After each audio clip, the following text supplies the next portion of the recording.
Hello, friends, and welcome back to the Snoozy Scientist, where we gently explore the mysteries of our world, one sleepy yawn at a time. Wherever you are on this planet, this quiet little space has been made just for you, a soft corner where science and wonder can come together to carry you gently towards sleep. Tonight, we're traveling to a forgotten age, more than 300 million years ago, to a time when Earth's map looked nothing like the one we know today. Back then, all the continents were joined together into a single, boundless landmass, a supercontinent called Pangia, an Earth without borders. But this was no paradise. Pangaea had forests of alien trees, oceans filled with strange creatures. Its interior was brutal. It was dry, hot, and empty. No rain to nourish the soil, no rivers to bring relief. Deserts stretched farther than the eye could see. Temperatures swung from blistering heat to freezing cold. Along the edges, storms gathered over the vast global ocean called Panthalasa, and when they struck, they came with a fury unlike anything we know today.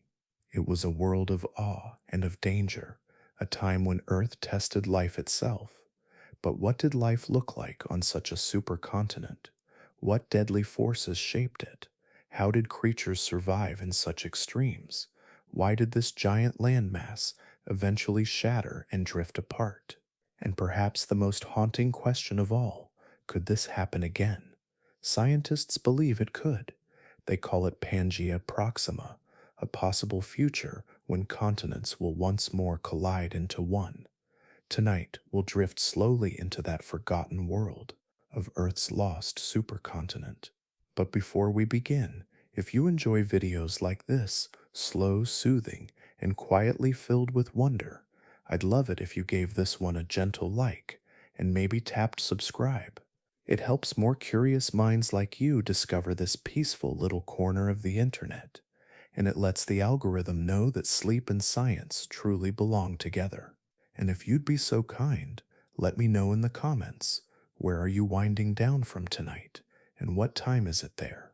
It's always such a joy to see how far across the world these sleepy science videos reach. Now take a deep breath, close your eyes, let your shoulders soften, and together let's step softly into Earth's forgotten world. The story of Pangaea begins in fire. Hundreds of millions of years ago, the surface of Earth was restless, its skin broken into enormous plates that drifted slowly atop molten rock. These plates moved inch by inch, but over spans of time so vast that entire oceans opened and closed. The world was never still. Continents collided, oceans disappeared, mountains were thrust upward, and valleys sank into the sea. As ancient oceans closed, the pieces of land we now know as Africa, North America, South America, Europe, and Asia were drawn together like fragments of a puzzle. Each collision was violent. The force of continents meeting did not pass quietly. It shook the planet. Whole mountain chains rose from the grinding of stone against stone, and rivers of lava bled from deep fractures in the crust. Earthquakes rippled through the land, splitting forests and swallowing rivers. If you stood there, the ground shook beneath your feet, the sky a storm of ash. You would have seen red fire searing across horizons, volcanoes erupting in succession, their plumes reaching high into the stratosphere. Day could turn to night in a moment, as clouds of ash blocked out the sun. The air would have burned your throat, filled with choking gas and the metallic scent of sulfur. It was not a world built for comfort, yet out of this chaos, a new earth was being forged. This was creation through destruction. The process was relentless, and it lasted for millions of years. Each plate shifted with unimaginable weight, continents crumpling against one another until a supercontinent emerged. Where there had once been scattered lands divided by ancient seas, there now stood a single giant landmass. The ocean that remained was pushed outward, forming the vast body of water scientists call Panthalasa. The birth of Pangia was not only an act of geological violence, but also a turning point in the history of life. As the continents fused, the climate was reshaped, air currents shifted, rainfall patterns changed, and ecosystems were broken apart or remade. The very conditions of survival were rewritten. It was as if the planet itself had chosen to test the endurance of life, and it came at a time when life was already staggering. The age of Pangaea began in the shadow of the Great Dying, Earth's deadliest extinction. Roughly 252 million years ago, volcanic eruptions in what is now Siberia spewed out lava and toxic gases for hundreds of thousands of years. Carbon dioxide flooded the atmosphere, oceans turned acidic, and temperatures rose to deadly extremes. Over 90% of marine species perished, and nearly 70% of creatures on land disappeared. Forests collapsed, reefs dissolved, and for a time Earth teetered on the edge of silence. It is in this silence that Pangaea was born. The continents united just as life itself was being pushed to its very limit. What remained of the living world now found itself on a single unforgiving stage. The deserts at the heart of Pangaea stretched further than any before, while the coasts along Panthalasa faced storms so vast they dwarfed anything humans have ever witnessed. To the species that survived the Great Dying, Pangaea was not a gentle homecoming. It was both sanctuary and trap. Imagine walking across this newborn land.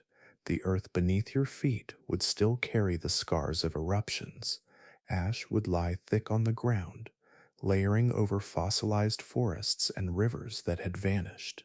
Jagged mountain ranges would loom ahead, reminders of the colossal forces that had pulled the world together.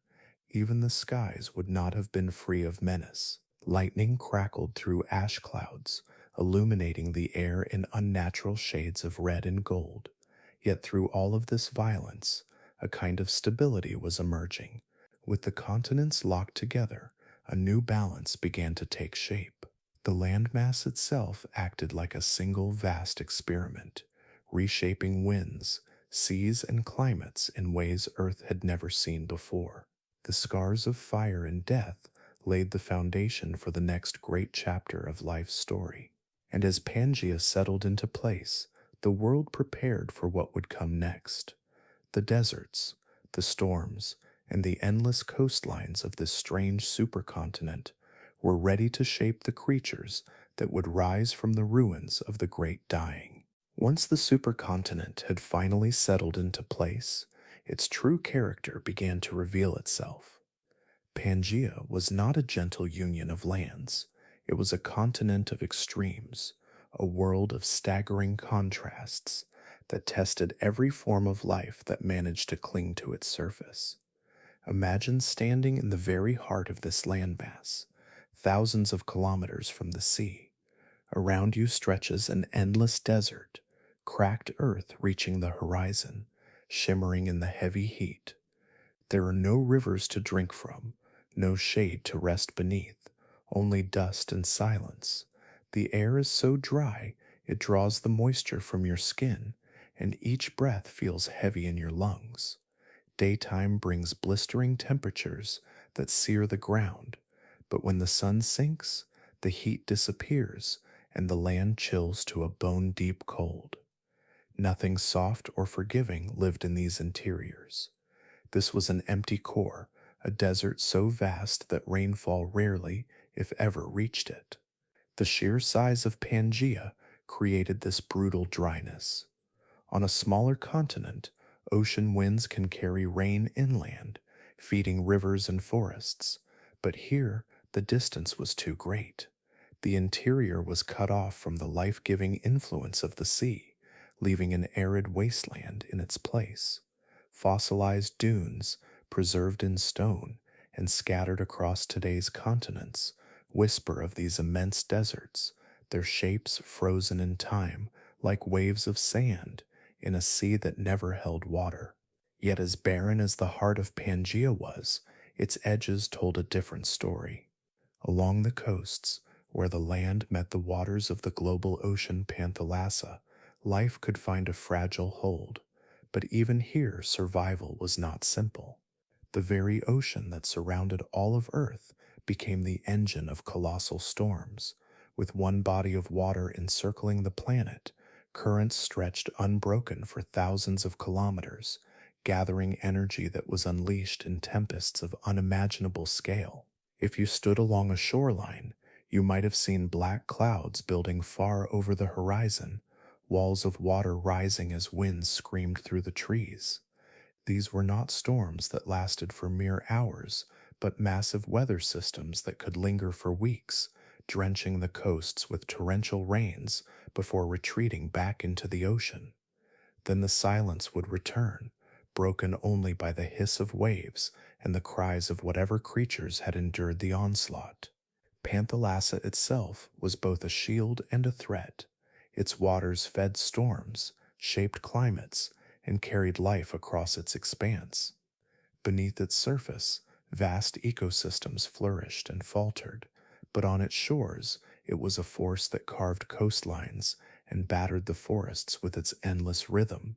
To the creatures that lived there, the ocean was both cradle and executioner, offering food and refuge one season and tearing habitats apart the next. This balance between brutal interior and chaotic coasts defined the entire supercontinent. Pangaea was not a land where stability reigned, but one where every environment pressed life to its limits. Some species adapted, burrowing deep into the ground to escape the punishing temperatures. Others hugged the coasts, feeding on the abundance brought in by the ocean. Each niche was a gamble, and every adaptation was the difference between survival and extinction. The extremes of this land carved new paths for evolution.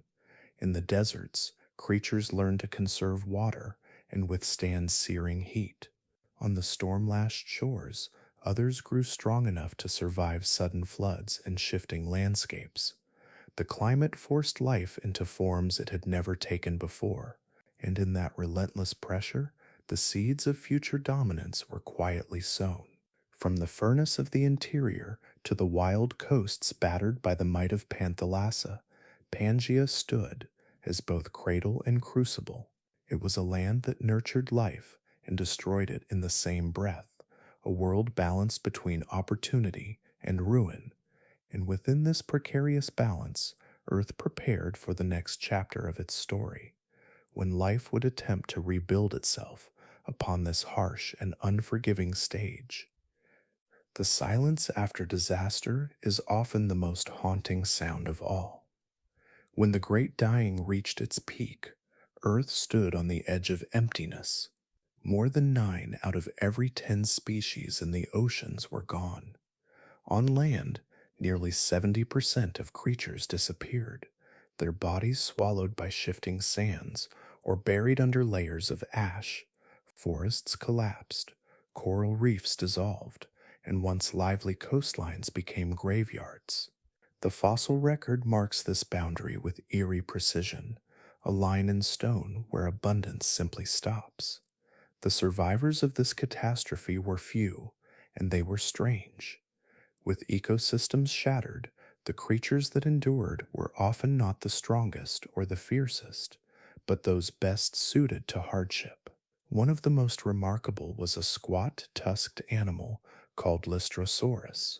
It was no towering predator or elegant reptile. Instead, it was small, sturdy, and surprisingly resilient. Fossil beds across what is now Africa, Asia, and Antarctica show that this unassuming creature spread farther than almost any other, making up the majority of land-dwelling animals in some regions. In a world emptied of giants, this humble survivor thrived. The emptiness of the land meant opportunity. Without predators to hold them back, Lystrosaurus and other survivors filled niches that had once belonged to far more diverse groups. The world was no longer a bustling web of interactions, but a sparse landscape dotted with hardy generalists that could tolerate extremes of temperature, drought, and poor food supplies. Insects that could endure shifting climates persisted, scuttling across barren ground. Amphibians clung to what little water remained in the rivers and marshes that survived, and in the seas, a handful of fish, mollusks, and early marine reptiles slowly began to reclaim the waters. But rebuilding was painfully slow. It would take millions of years for ecosystems to recover even a fraction of their former complexity. Imagine walking across Pangia at this time. You would not see the teeming diversity of later ages, but something quieter, stranger, lonelier. The forests were thin, the undergrowth sparse. The sound of birdsong did not yet exist, for true birds would not evolve for many millions of years. Instead, the air was heavy with silence, broken only by the occasional rustle of a reptile or the cry of an amphibian near a shrinking pool. Pangaea itself felt like a tomb. The deserts in its center still stretched vast and lifeless. The coastlines, though battered by storms, were lined with empty reefs that had once been vibrant with corals and fish. The mountains, newly raised by tectonic collisions, loomed like monuments to destruction. Yet within this graveyard, life was not finished. Even in the silence, seeds of renewal had been planted. Slowly, greenery began to return. Hardy plants took root in poor soils, spreading across open land. Each leaf that captured sunlight was a spark of recovery. Rivers carried nutrients from the highlands into valleys, feeding algae and microscopic life. The oceans, still struggling, began to stir again with signs of recovery as tiny plankton multiplied, providing the foundation for marine food webs. It was in this fragile balance that evolution began to experiment again. New groups of reptiles explored the land, some growing larger with each passing generation, others adapting to the water. In the absence of competition, early ancestors of the creatures that would one day dominate had room to explore, to fail, and to rise again. Life was no longer thriving, but it was persistent, slowly reshaping itself to meet the challenges of this scarred earth. To stand in this world would have been to stand in a place both haunted and hopeful. Every step across the land carried reminders of what had been lost. Bones lay scattered, impressions of vanished forests lingered in stone, and seashells from dead reefs crumbled into sand. Yet alongside these relics were signs of resilience. Burrows in the ground showed animals hiding from the heat. Tracks pressed into mud told of survivors searching for food. Even in its emptiest moments, Earth did not surrender. Pangea, in these years, was both tomb and nursery, a graveyard where silence spoke louder than life, and yet a cradle where the few who remained found space to endure. This dual nature of destruction and renewal became the defining stage on which the next chapters of life would play out. From this broken beginning, the strange, the new, and the extraordinary would rise. In the quiet that followed the great dying, life did not vanish completely. It reshaped itself. Pangaea, with its endless deserts, storm-lashed coasts, and fractured forests, became a stage for strange and resilient creatures that would have seemed almost alien to us. They were not the mighty dinosaurs that would one day dominate the earth, but earlier experiments in survival, beings that carried the weight of a scarred planet on their backs. One of the most remarkable of these was the Lystrosaurus. At first glance, it was not impressive, a squat, pig-sized animal with tusks jutting from its beak-like mouth and a body built low to the ground. Yet this little creature was one of evolution's greatest success stories. Fossil records show that Lystrosaurus spread across vast stretches of Pangaea from what is now Antarctica to Asia, in some regions Nearly 9 out of every 10 land animals were Lystrosaurus. They became known as the cows of the Triassic because they grazed relentlessly on tough plants, chewing through ferns and low vegetation with their sturdy jaws. What made them remarkable was not their appearance, but their resilience. They could burrow into the ground to escape the brutal heat, survive on poor diets, and endure conditions that would have killed most others. In a world emptied of giants, Lystrosaurus filled the silence with persistence, but Lystrosaurus was not alone. Before the Great Dying, the Earth had been ruled by a group of fearsome predators known as the Gorgonopsids.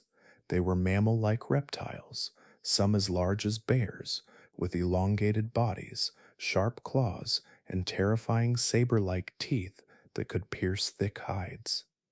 Though most of these apex predators perished in the extinction, their fossils remind us of a time when the land was hunted by these lethal creatures.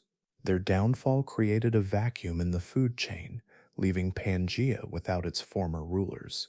In their place rose other strange lineages. The Dicynodonts, relatives of Lystrosaurus, shuffled across the land in herds. They were stocky plant eaters with odd features, some with small tusks, others with blunt beaks, all adapted to scraping nourishment from a barren landscape. They were not elegant, but they were efficient, chewing their way through the sparse vegetation that clung to Pangea's soil. Their success lay in their adaptability, able to spread wide and survive where more specialized animals could not. As plant eaters began to repopulate the land, predators too started to reinvent themselves. The land of Pangaea became a testing ground for new hunters. Some were nimble reptiles that darted quickly across the sands. Others were early archosaurs, ancestors of the dinosaurs yet to come, moving with more speed and coordination than the lumbering beasts that had once ruled. With the extinction of the Gorgonopsids, these predators faced little competition, and their forms diversified across the continent. Imagine the sight. Across a dry floodplain, herds of Lystrosaurus shuffle together, tusks scraping at plants, bodies clustered in groups for safety. Nearby, a Dicynod lowers its beaked mouth to strip ferns from the ground. Then, from the shadows, a reptilian hunter darts forward, jaws snapping. The herd scatters in a cloud of dust, leaving behind the unlucky stragglers. These were not grand, cinematic battles between giants, but fragile struggles for survival in a world still healing. Every kill mattered. Every birth was precious.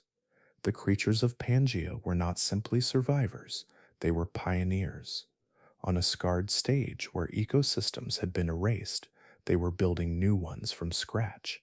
Each adaptation was an experiment, each success a step forward. Burrowers reshaped the soil, grazers maintained the vegetation, and predators ensured that no group could dominate unchecked. Slowly, these interactions wove together the beginnings of a new ecological web, and it was from these humble beginnings that the future rulers of the earth would arise. Archosaurs, once minor players, began to expand into new forms. Some took to the water, others grew larger and faster on land, their bodies carrying the hints of the dinosaurs yet to come. Mammal-like reptiles, though pushed aside in many places, continued to adapt in quieter ways, carrying forward traits of warm-bloodedness and care for their young that would one day shape the lineage leading to us. This period of strange experimentation defined Pangaea as much as its deserts and storms. Life was reinventing itself on a continent that was both cradle and crucible, forcing creatures to endure conditions harsher than any they had faced before. Every new adaptation was born from necessity. Every survivor carried the mark of the planet's greatest trial. From herds of tusked grazers to sharp-toothed hunters, Pangaea became alive again, though in a form far different from what had come before. The graveyard of the great dying was slowly transforming into a nursery, where fragile lives found a way to persist on the vast and unforgiving stage of the forgotten supercontinent. From the strange survivors that filled Pangea's scarred landscapes, new lineages began to emerge. Among the most important were the archosaurs, a group of reptiles that would forever change the history of life. The word archosaur means ruling reptile, and though at first they were just one group among many, their traits set them apart in ways that would one day make them rulers of the land, the sea, and the skies. The earliest archosaurs were small, quick-footed, and remarkably adaptable. They carried their limbs beneath their bodies instead of sprawling to the side like lizards, which allowed them to move with greater efficiency. Their strides were longer, their endurance greater, and they could cover distance in ways that their competitors could not. Some were no larger than a dog, sprinting across floodplains and darting through forests, with an agility unknown to the slower reptiles that had once dominated the earth. Their bodies hinted at the future, with longer necks, lighter frames, and tails built for balance as they ran. From this foundation, the first dinosaurs appeared. At the start, they were far from the colossal beasts that fill our imagination today. They were modest in size, often no larger than a human, with sharp teeth, grasping hands, and powerful legs. Fossils of these early dinosaurs, such as Herrerasaurus from what is now South America, show animals built for speed and predation, able to chase down prey across the open ground of Pangia. Others were herbivores, lightly built, with teeth shaped for clipping plants and moving in small herds to avoid danger. What made their rise possible was not only their anatomy, but the vastness of the land around them. Pangaea, stretching from pole to pole, offered no barriers to their spread. Once a successful trait evolved in one region, it could move swiftly across the continent. There were no oceans dividing populations, no mountain chains too wide to cross. The unity of the land became a highway for innovation, and dinosaurs used it well. Each new generation tested the limits of endurance, speed, and diet, and those that succeeded spread quickly into new territories. Imagine the scene. In the open plains of Pangaea, herds of small, two-legged herbivores nibble at ferns under the dim light of dawn. Their heads dart upward nervously at every sound, tails stiff with tension, eyes wide and alert. In the distance, the ground trembles as a predator charges. A sleek carnivore, perhaps no taller than your chest, darts between them, jaws snapping at a slower individual. Dust clouds rise as the herd scatters, their feet drumming against the dry earth. These were not yet the giants of later ages, but their movements carried the promise of what was to come. The harshness of Pangaea was a forge, and in that forge dinosaurs were tempered. The deserts forced efficiency in conserving water. The storms that pounded the coastlines demanded creatures that could recover quickly and endure instability. The thin and fragile ecosystems left no room for weakness. Every adaptation was tested against heat, drought, predators, and scarcity. It was a place where only the versatile could thrive, and dinosaurs proved to be among the most versatile of all. Even as they began to expand, they were not alone. Other archosaurs also flourished. Some became the ancestors of crocodiles, their bodies hugging the rivers and swamps. Others took to the air in the form of pterosaurs, their wings spreading across the skies above the supercontinent. Together, they represented a great reshaping of Earth's ecosystems, a turning point where older, mammal-like reptiles that had once dominated found themselves slowly pushed aside. What began as a handful of small, agile species soon grew into a wave that spread across the length of Pangaea. With each step across the desert sands, each chase through the forests, and each adaptation to new climates, dinosaurs planted the seeds of a dynasty that would stretch on for more than 150 million years. Their rise was not an accident. It was opportunity seized from devastation, the reward for resilience in the harshest of environments. And so, on this continent of extremes, in the shadow of fire, drought, and silence, the first dinosaurs carved their place. They were not yet rulers, not yet the towering titans that would thunder across later ages, but their story had begun. Out of devastation came opportunity, and Pangia was the stage upon which that opportunity grew into something the world had never seen before. The size of Pangia did not only shape the land, it also reshaped the sky. With one single ocean circling the entire globe, weather systems had room to gather strength like never before. The waters of Panthalasa stretched across distances so vast that currents could flow unbroken for thousands of kilometers, carrying heat from the equator toward the poles and pulling cold water back again in return. The movement of these colossal currents set the stage for climates more extreme, more punishing, and more unpredictable than the world had ever known. Imagine standing on the coastline as the horizon darkens. At first, the sea grows restless, waves pulling higher, the wind lifting grains of sand into the air. Hours pass, and the sky deepens into a rolling mass of black clouds.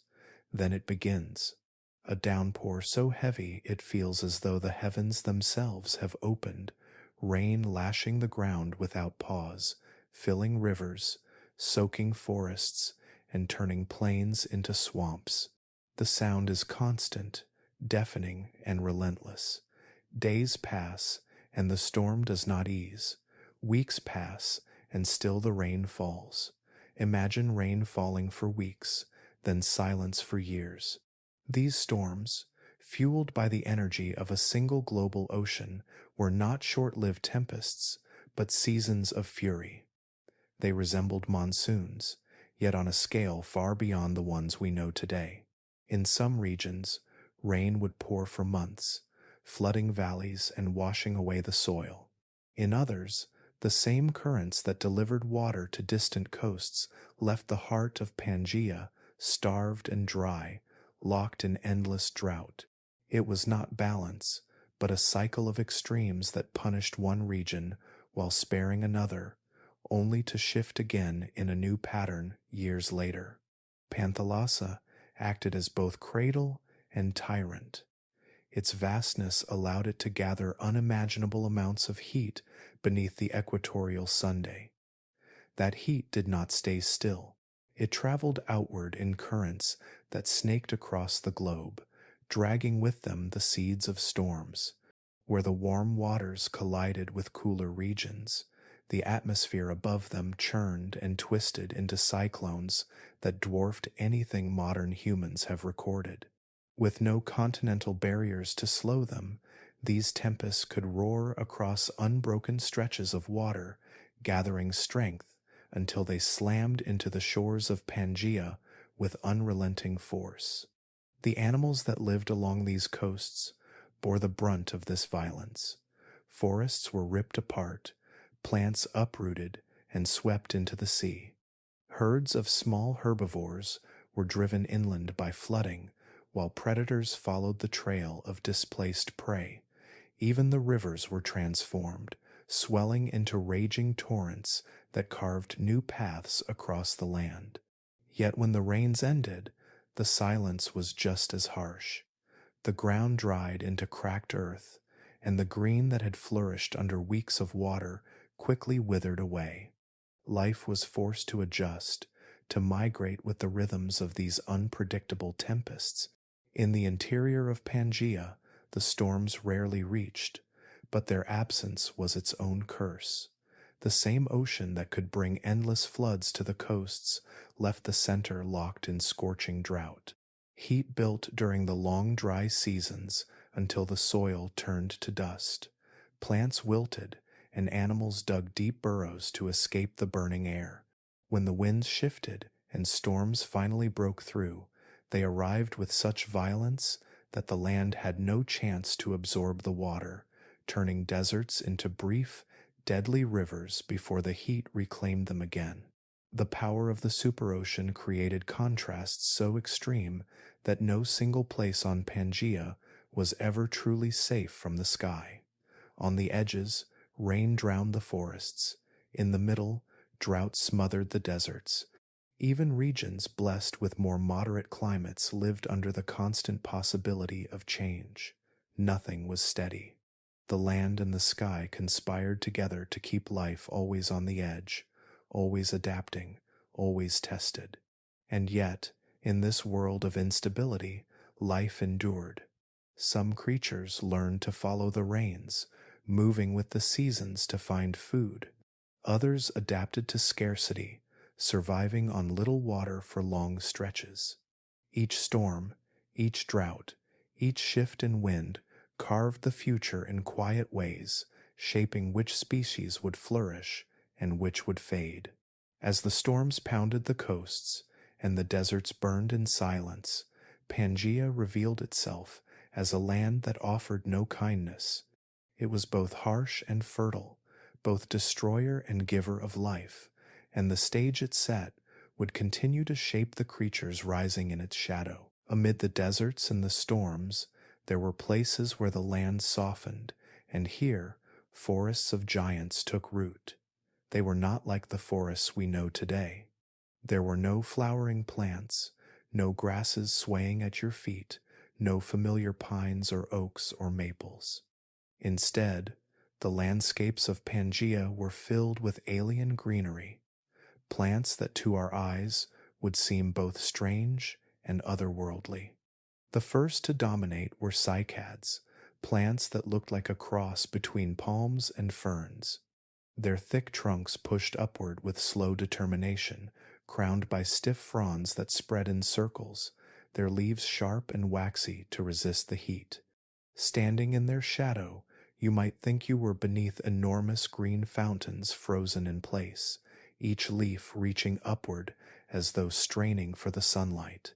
They were hardy, able to thrive in poor soils and resist droughts, making them well suited to the unpredictable world of the Triassic and Jurassic.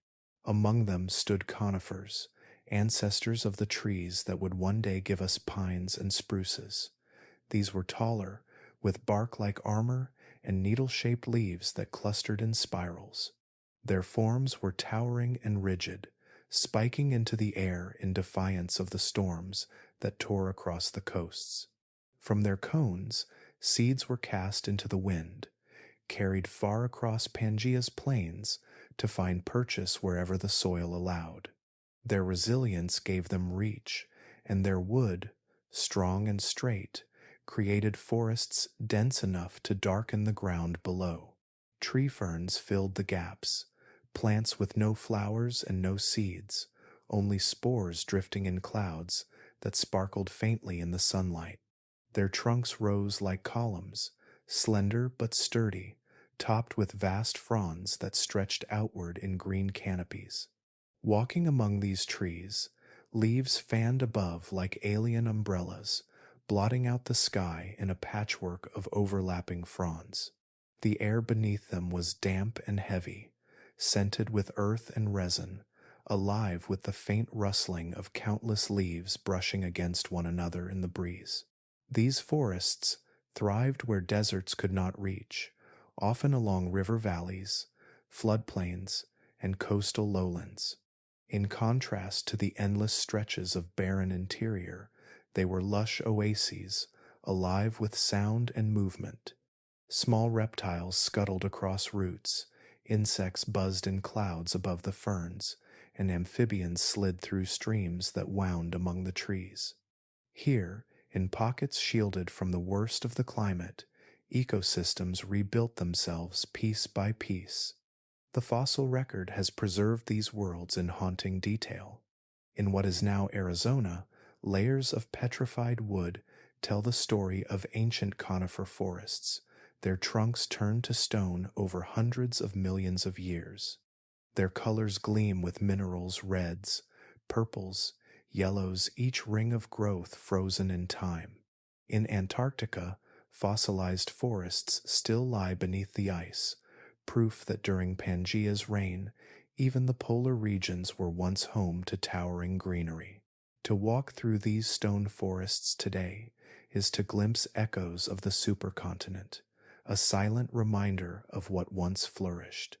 Imagine running your hand along one of those petrified trunks.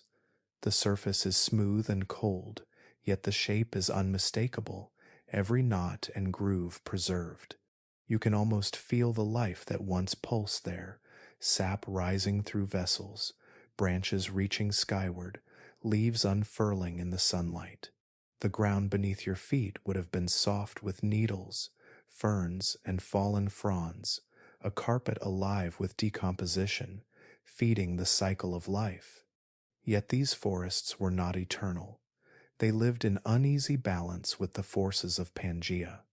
Storms tore branches free, lightning split trunks into blackened stumps, and droughts claimed swaths of trees when rivers failed to flow. In the heart of the supercontinent, where deserts ruled, no such greenery survived.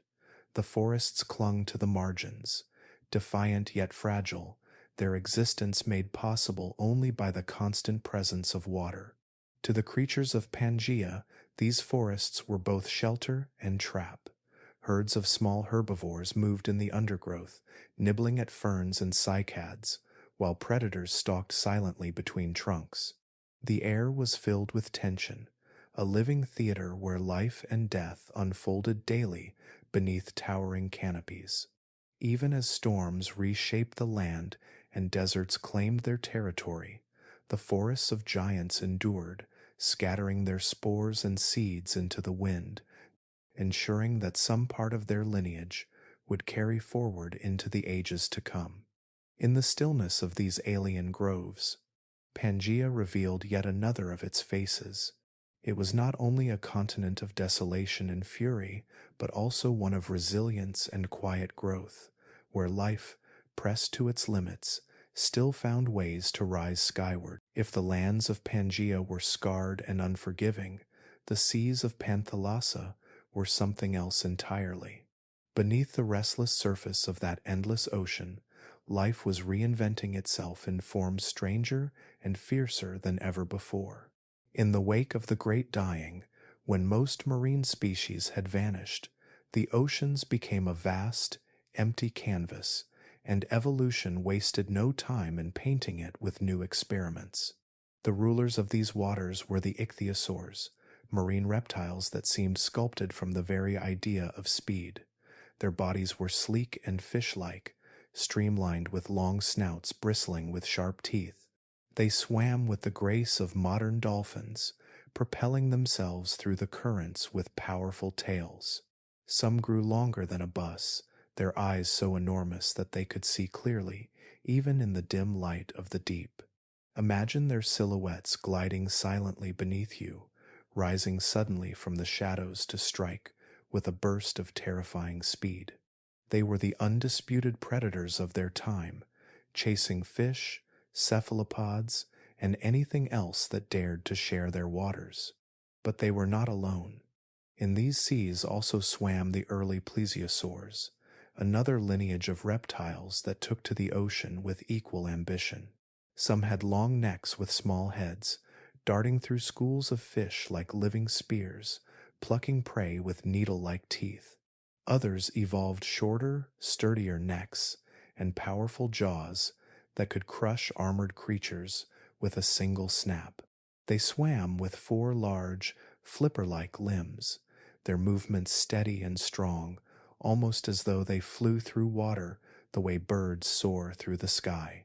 To see a group of them rise together from the depths would have been to witness a choreography of giants. The fish that survived and diversified in Panthalasa were just as remarkable. Some were armored with bony plates, their scales gleaming like metal shields in the sunlight. Others grew long, needle-like bodies, darting and weaving with astonishing speed. Sharks, too, prowled these waters, some ancient lineages carrying forward, while others began to evolve into new shapes and strategies.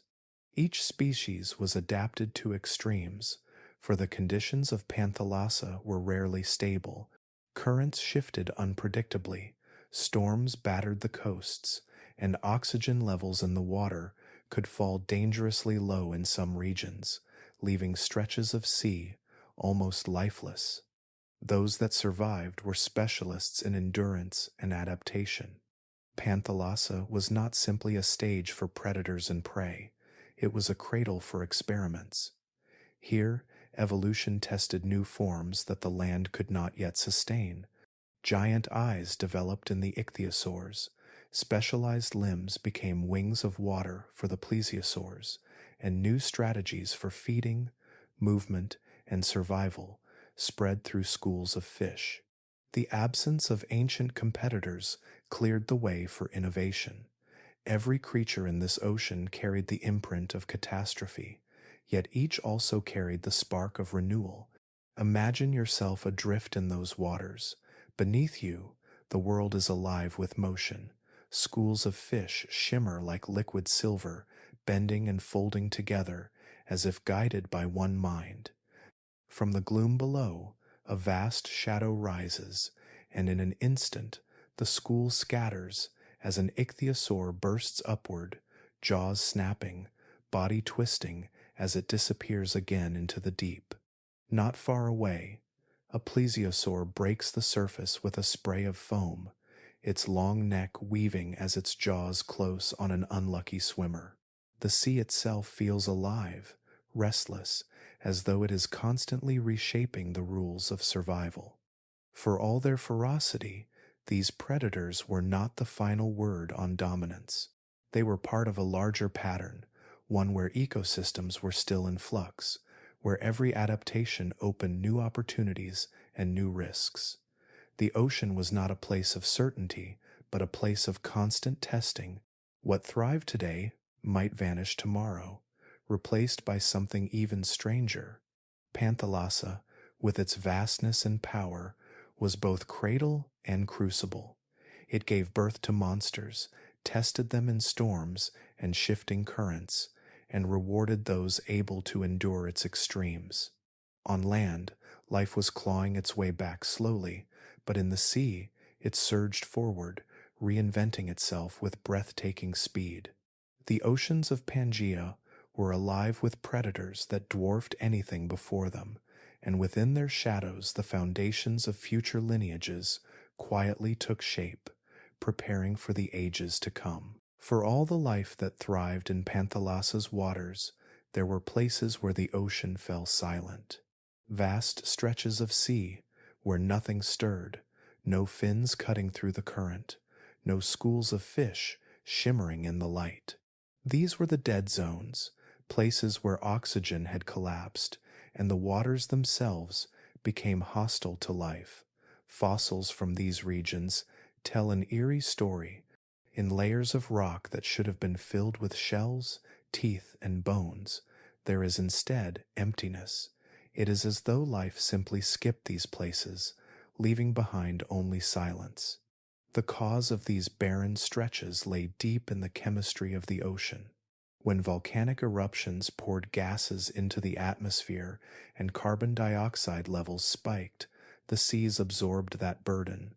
Warmer water holds less oxygen, and circulation weakened in places where currents could no longer reach. Entire regions suffocated as oxygen dwindled, creating hypoxic conditions where even the hardiest of creatures could not endure. Imagine diving into those waters. At first they might seem calm, almost deceptively still, but the deeper you descended, the more oppressive it would feel. The water would taste of rot, your chest would tighten, and every instinct would scream to return to the surface. For the animals of the time, there was no escape. Those that wandered into these zones found only death. In some areas, conditions grew even worse. When oxygen collapsed entirely, microbes that thrived in extreme environments multiplied, releasing toxic gases like hydrogen sulfide into the water and even the air above it. This gas, poisonous to nearly all forms of complex life, rose in clouds that drifted across the surface, suffocating anything that breathed it. Along the shores of Pangia, these invisible killers may have swept inland, leaving behind a trail of lifeless forests and choking animals that sought refuge near the water. The seas were not always a sanctuary. At times, they reached upward to extinguish what little life clung to the coasts. The evidence of these dead zones is etched in stone. Black shales, rich in organic material, mark places where decaying life sank to the seafloor but could not be broken down by oxygen-loving organisms. Instead, the remains piled up, preserved for millions of years. In other layers, the absence of fossils speaks even louder than their presence. Geologists read these silences like pages torn from a book, places where the story of life abruptly disappears.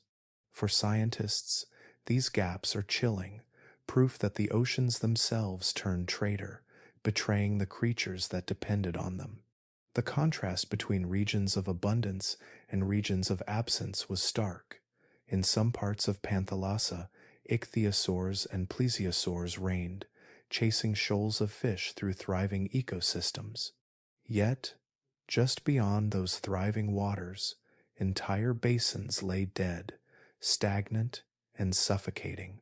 It was as though the ocean held two faces, one alive with predators and prey, the other a silent void where nothing moved. This duality became one of Pangea's greatest challenges. Animals had to navigate not only storms and predators, but the hidden dangers of seas that could turn deadly without warning. Imagine drifting across the surface of such a basin. The water below you is dark, not from depth but from the lifelessness that fills it. The smell of sulfur hangs faintly in the air. The horizon is still. No fish break the surface. No seabirds wheel overhead. No reefs shimmer beneath the waves. The silence feels heavy, oppressive, as though the sea itself is holding its breath. Beneath you lies a world where nothing can endure, where the very chemistry of the water conspires against life.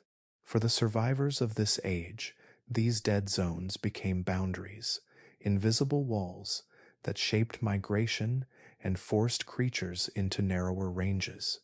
They concentrated life in smaller, more habitable regions, increasing competition and driving new evolutionary pressures. Only the most adaptable could endure these changes, learning to shift with the currents, find safe waters, and cling to the margins where oxygen still lingered. The oceans of Pangaea were vast, but they were not evenly generous. In their depths, they carried both promise and peril. For every cradle of life, there was a graveyard. For every thriving ecosystem, there was a basin of silence, and as these extremes continued to shape the creatures of the sea, the stage was set for even greater challenges to come. Even in an age defined by storms, deserts, and oceans filled with monsters, there were quiet moments where something remarkable began to take shape. Beneath the shadow of towering forests and across the cracked soils of Pangea's interior, small creatures were beginning to show behaviors that hint at the first sparks of intelligence. They were not dinosaurs, nor were they the massive reptiles that ruled the seas. Instead, they were the ancestors of mammals, humble survivors that carried within them the seeds of traits that would one day shape us. These animals were not especially large or powerful. Many were no bigger than a modern-day rat or cat, fragile compared to the predators that surrounded them. Yet they compensated for their size with strategies that revealed complexity. Fossil evidence shows that some of them built burrows, intricate tunnels dug into the soil where they could hide from heat, storms, and predators. Imagine one of these small creatures scurrying across the dry earth, pausing only to vanish into a hidden tunnel. Below the surface, chambers opened into nesting spaces lined with leaves and fibers, places designed to protect their young from the harsh world outside. Parental care is one of the most telling signs of intelligence, and there are hints that these early mammal relatives invested deeply in their offspring. Instead of leaving their eggs or young exposed to the elements, they sheltered them in burrows or guarded them closely. Fossilized remains of adults found alongside juveniles suggest bonds that extended beyond simple survival. The act of staying, protecting, and nurturing required more than instinct alone.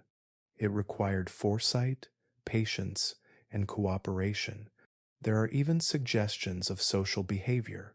Trackways preserved in ancient mudflats show multiple individuals moving together, their footprints overlapping as if they traveled in small groups. This possibility of community adds another layer to their story. A lone animal can adapt, but a group can share warning calls, huddle for warmth, and learn from one another. These early bonds may have been simple, but they laid the foundation for the complex social networks that mammals, including humans, would later build. Imagine the scene at dusk along the edge of a Pangean forest. The air cools after a blistering day, and the ground shimmers with fading heat. From beneath a mound of soil, a family of small furred creatures emerges cautiously. Their eyes are wide, ears twitching at every sound. They forage together, searching for insects, roots, or seeds. One pauses, raising its head as a distant predator stirs. A warning sound ripples through the group, and in an instant they retreat, vanishing back into their burrow where safety awaits. It is a simple act, yet within it lies the essence of intelligence, communication, memory, and shared survival. The skulls of these early mammal ancestors reveal another clue. Compared to reptiles of their time, their brain cases were slightly larger, their jaws more specialized, their teeth differentiated for cutting, grinding, or piercing.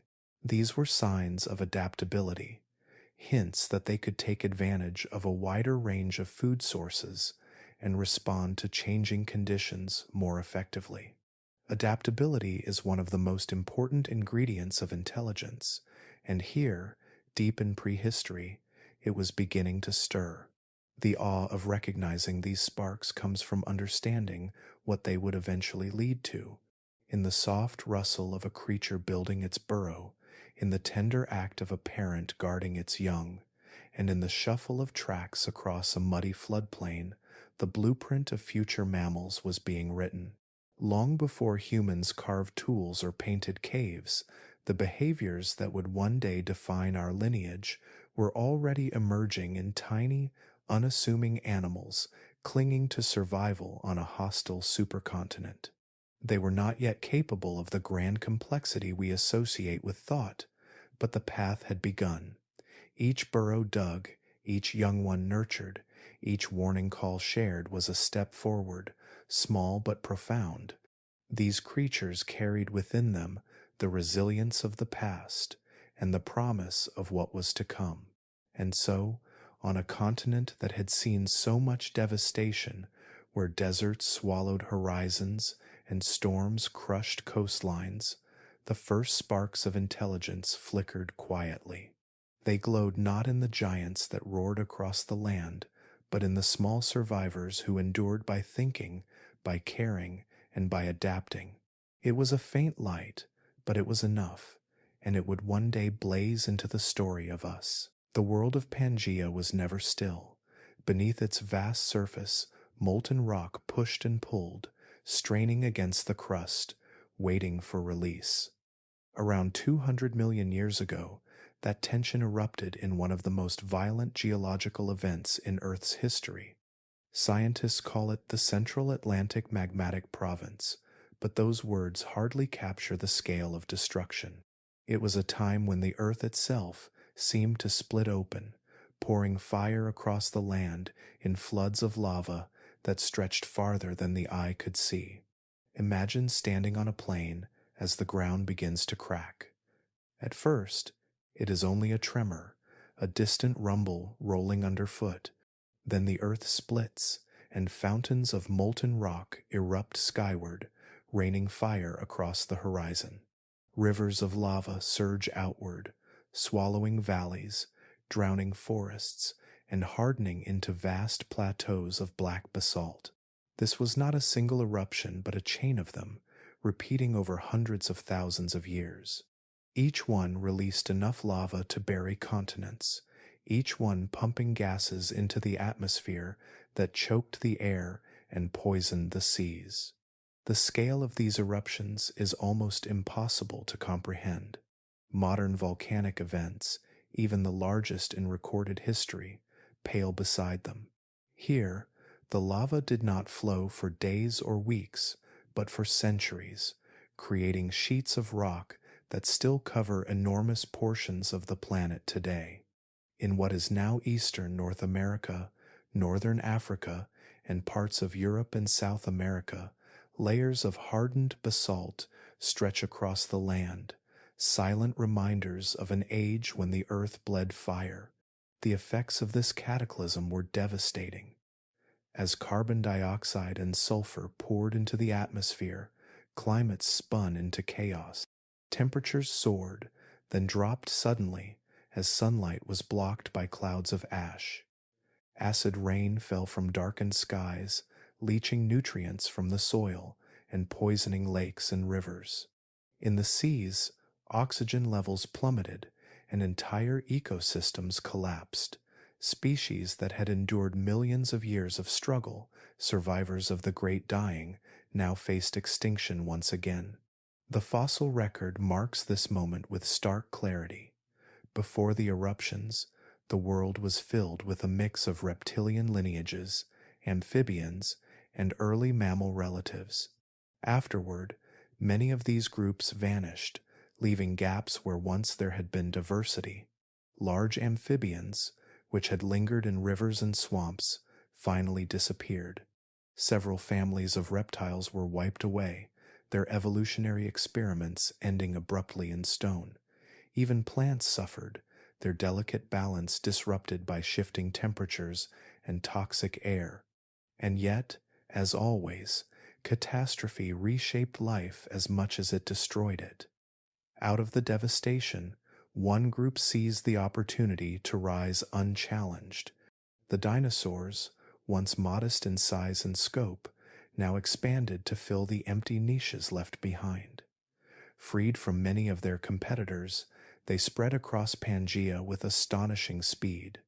Their agility, endurance, and adaptability gave them the edge in a world where stability had been shattered. Where amphibians had once lingered, dinosaurs roamed.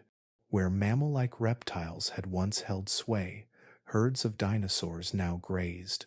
Predators grew larger, fiercer, more specialized, their jaws and claws honed by the pressures of survival. Imagine the silence that followed an eruption, when the sky still glowed red and the land smoldered with heat. Across the blackened ground, small dinosaurs moved cautiously, their heads lifting as they searched for new plants pushing through the ash. In the distance, a predator's call echoed, a sound carried on the smoke-filled air. It was a different world now, one where new rulers were stepping forward. The catastrophe had rewritten the script of life, and the dinosaurs were ready to play the leading role. The Triassic-Jurassic catastrophe was not a single moment, but a prolonged ordeal, a test repeated again and again until the planet itself seemed exhausted. Each wave of fire, each surge of gas, each pulse of destruction narrowed the field of survival. What endured was not chance but resilience, and in that harsh selection, the age of dinosaurs truly began. Imagine for a moment that you could step back into the age of Pangia and set out on foot to cross it. The ground beneath you is ancient stone, fractured and scarred by millions of years of collisions. Before you lies a journey across a continent so vast that it stretches from pole to pole, a single landmass bound together, endless and unforgiving. Every step you take reveals a new face of this forgotten world. You begin in the heart of the supercontinent, where the air is heavy and dry. Around you lies a desert that seems without end. The horizon wavers with heat, the ground cracked into plates of baked clay that split beneath your weight. Each breath burns as dust swirls in the wind, stinging your eyes and clinging to your throat. The silence is overwhelming, broken only by the occasional hiss of sand sliding down the slopes of towering dunes. The sunlight glares above, relentless, and there is no tree or river to soften its light. Here, survival feels impossible. The land itself seems intent on driving you away. As you continue, the desert gives way to jagged highlands, the remnants of mountains raised by ancient collisions. The ground trembles faintly, as if remembering the quakes that once tore it apart. Ahead, a volcano smolders, its cone rising dark against the sky. The air smells of sulfur, sharp and acrid, filling your lungs with a metallic sting. Beneath your feet, the rock is warm, and the ground is split with cracks that glow faintly with the promise of fire. A deep rumble echoes from the earth's belly, low and constant, a reminder that this land was born in violence and that the planet's fury is never far away. Ash drifts through the air, dusting your skin like fine powder, and with each gust of wind, the sky dims as though dusk is falling too soon. Descending from the volcanic slopes, you find yourself in the shadow of a forest. The change is sudden and startling. Where moments before there was only silence and stone, now the air is thick with the scent of resin and damp soil. Towering cycads and conifers rise above you, their trunks like pillars, their leaves spreading in great fans that blot out the sky. Walking among these trees, leaves fanned above like alien umbrellas, you feel a hush settle around you, the kind of quiet found in sacred places. Ferns unfurl at your feet, insects buzz in heavy clouds, and the ground is soft with fallen fronds. The light filters green and golden through the canopy, painting the forest floor in shifting patterns. Here, life seems more abundant, yet it carries its own dangers. Small reptilian eyes watch from the undergrowth, and the rustle of movement hints at predators gliding silently between the shadows. The forest thins as you press onward, and soon the smell of salt rides on the wind. The sound of waves grows louder, a steady pounding rhythm that draws you forward until you stand at the edge of the world. Before you lies the endless ocean of Panthalasa, stretching farther than the eye can see, its surface rolling with silver light beneath the sunlight. The coastline is jagged, carved by storms that rage across the water without obstacle. The air is humid and heavy with the tang of salt, and every gust carries the memory of distant tempests. Waves crash against blackened cliffs, sending spray high into the air, and seabirds wheel overhead with sharp cries. Looking out across that unbroken horizon, you feel both awe and dread. The ocean is vast and beautiful, yet it is also a reminder of how small you are, a single figure standing before the might of Earth itself. Everywhere you walk on Pangia, extremes shape your senses. The dry deserts burn your lungs, the volcanic slopes sear your skin, the forests overwhelm you with scent and shadow, and the coastlines deafen you with thunderous waves.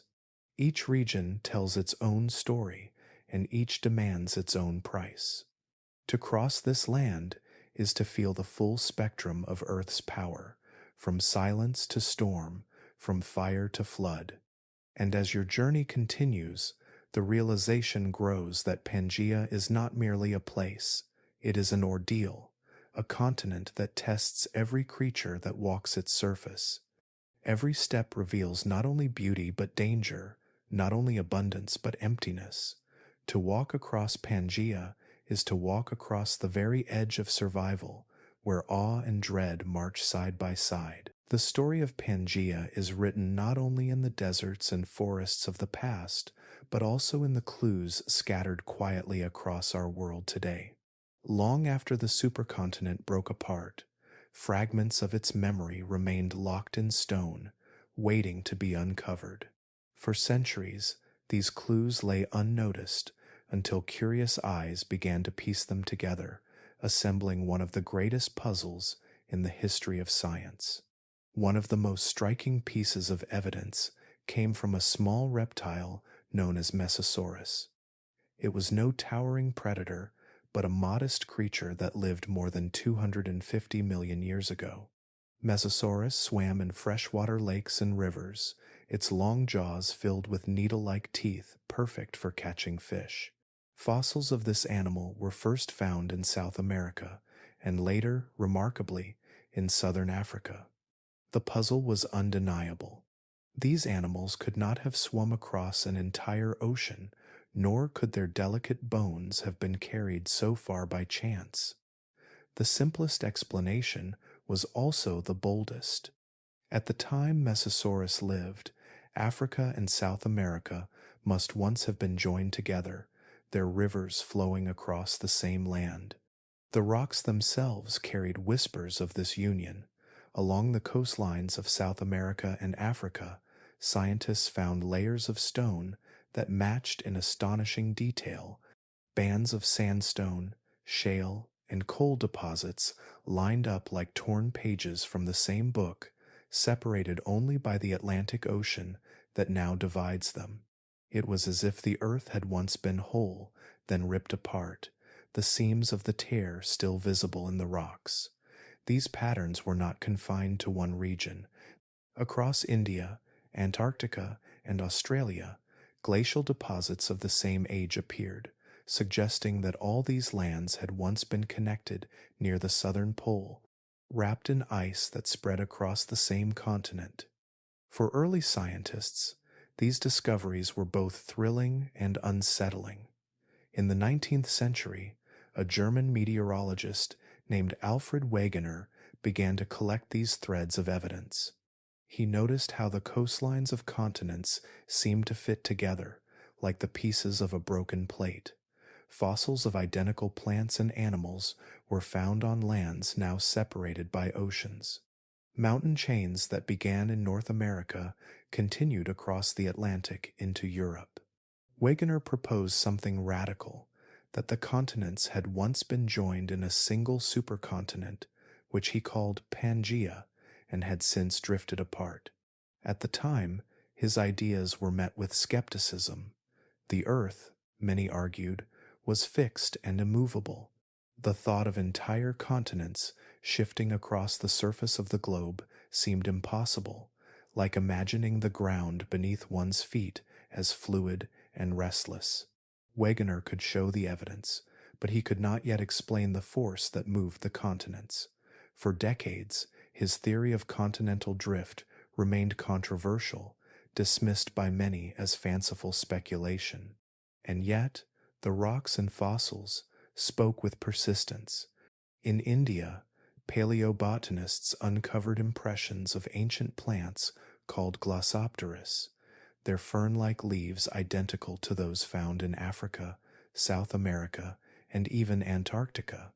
These plants could not have crossed oceans, but they could have thrived on a single vast landmass. The alignment of their fossils across continents offered another piece of the puzzle. In North America, coal beds matched precisely with those in Europe, as though a forest had once stretched unbroken across an entire hemisphere. Slowly, the scattered clues formed a pattern too consistent to ignore. Imagine standing in a museum today, gazing at a fossil of Mesosaurus encased in stone. The delicate ribs, the slender jaw, the fine impressions of its scales, preserved for more than 200 million years. Now imagine another fossil of the same animal lying in a display case across the ocean, identical in every way, yet discovered on a different continent. Together they tell a story, not of separation but of unity, of a world once bound together as one. The fossil clues did more than prove Pangaea had existed. They revealed that the Earth is not static but alive, its surface constantly shifting, shaping, and reshaping the stage upon which life unfolds. What once seemed unthinkable, that continents could drift across the face of the planet, became undeniable. The puzzle pieces, scattered across Africa, South America, India, Antarctica, and beyond, all pointed to the same conclusion. Pangia was real, and its memory is still etched into the very bones of the earth. When continents collide, the scars they leave are written not only in fossils and rocks, but in the very bones of the earth. Pangaea, born of relentless tectonic collisions, carried those scars as towering mountain chains that stretched for thousands of kilometers.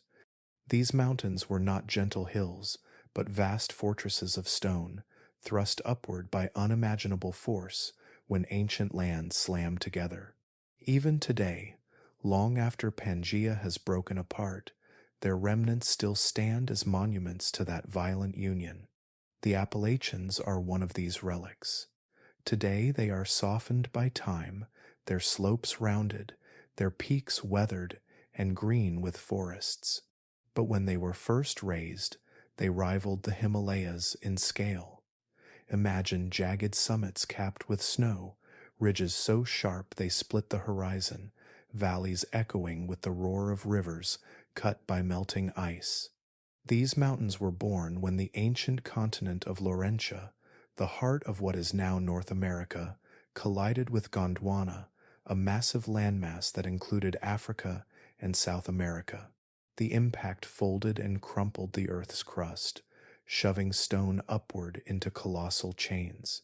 To walk among them in their youth would have been to stand in a world of extremes, where peaks stabbed the sky and cliffs fell away into shadowed valleys. Far to the east, another collision carved the Urals, the ancient spine of Eurasia. Stretching from the frozen Arctic Ocean to the deserts near Central Asia, the Ural Mountains formed when Eastern Europe collided with the landmass of Siberia. Even now, they serve as a boundary between Europe and Asia, a physical reminder of the tectonic events that shaped Pangaea. Standing along their ridges today, you would see weathered rock and rolling hills, but in their prime, they too were titans, born of the same colossal forces that bound the supercontinent together. These mountain chains are more than just stone. They are the scars of Pangaea's birth, physical proof of the unimaginable pressure and heat that molded the Earth's surface. Picture the crust bending like clay, folding into ridges, breaking into faults, and forcing slabs of rock skyward. Every summit was a monument to destruction and creation entwined, a reminder that the ground beneath our feet is never as stable as it seems. In deep time, the continents are restless, their collisions carving landscapes that dwarf anything human hands could build. Imagine standing in the shadow of these newborn ranges. The air is thin and sharp, filled with the scent of snow and stone. Clouds cling to the jagged peaks, casting dark shadows across valleys where rivers roar with glacial melt. Landslides echo like thunder, and the earth itself seems alive, groaning as mountains continue to rise. To witness mountain building on that scale would have been to watch the planet reveal its strength, reshaping itself with a power both terrifying and beautiful. Even in their silence today, the Appalachians and Urals still whisper of their violent origins. The rounded hills of the Appalachians, draped in green, conceal rocks that were once thrust miles upward in the heat of collision. The ridges of the Urals, quiet and enduring, are made of stones that once lay at the bottom of ancient seas, now lifted into the sky. These ranges remind us that what we see as permanent landscapes are only brief stages in Earth's long performance. Mountains rise, mountains fall, and new ones take their place. The epic scale of mountain building stretches far beyond human imagination. The peaks we see today are only the shadows of what once stood. Whole ranges have been ground down to rubble, their heights worn away grain by grain, their once jagged edges rounded into soft curves. Yet even after hundreds of millions of years, they still stand tall enough to shape weather, guide rivers, and mark the boundaries of continents. To trace these ancient ranges is to follow the story of Pangea's creation. Every fold of rock, every vein of mineral, every fossil pressed into their slopes carries a piece of that history. They are more than scenery. They are archives written in stone, records of the moments when continents clashed and the earth rose up in answer. As the sun sets behind their ridges and the peaks fade into shadow, it is easy to forget their age. Yet in their silence lies a truth as old as time itself. These mountains are scars, yes, but they are also memories, reminders of a world bound together long ago. And as Pangaea continued to endure, the deserts and forests and oceans all unfolded around these towering spines of stone, the backbone of a supercontinent alive with change. If the mountains of Pangaea were its scars, then its deserts were its burning wounds, stretching across the heart of the supercontinent in vast seas of sand. To imagine them is to imagine aridity on a scale greater than anything we see today. The Sahara, the largest desert of the modern world, is immense, yet the deserts of Pangaea were larger still, swallowing landscapes so wide that a traveler could walk for weeks without seeing a single tree, a single river, or even the faintest sign of life. An endless ocean of red dunes beneath a blazing sunlight. That is what the center of Pangaea must have felt like. The land shimmered with heat, the air so dry it cracked lips and scorched lungs, the ground broken into salt flats and dunes that towered like frozen waves. The horizon never seemed to end. Each step carried you deeper into silence, your footprints quickly erased by winds that howled across the sand. It was a place stripped bare of mercy, where heat by day seared the skin and cold by night cut through bone. These deserts were born from Pangea's immense size. With a continent stretching unbroken for thousands of kilometers, the winds that carried moisture from the sea could not reach the interior. Rain died long before it touched the ground, and rivers never formed. Over time, dunes grew, layer upon layer, until they formed sand seas that rivaled entire modern nations in scale. They rolled across the horizon like a restless tide, sculpted by the constant breath of wind. The fossil record preserves these deserts in haunting detail.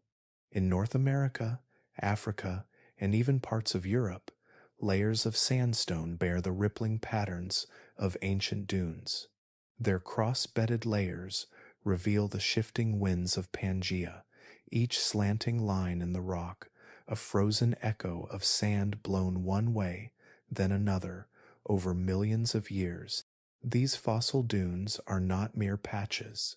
Some stretch for hundreds of kilometers, thick bands of red and orange stone, recording a time when dryness ruled the world. To stand before one today is to look at the memory of a vanished desert, carved not in sand but in solid rock. Imagine yourself at the crest of one of those ancient dunes.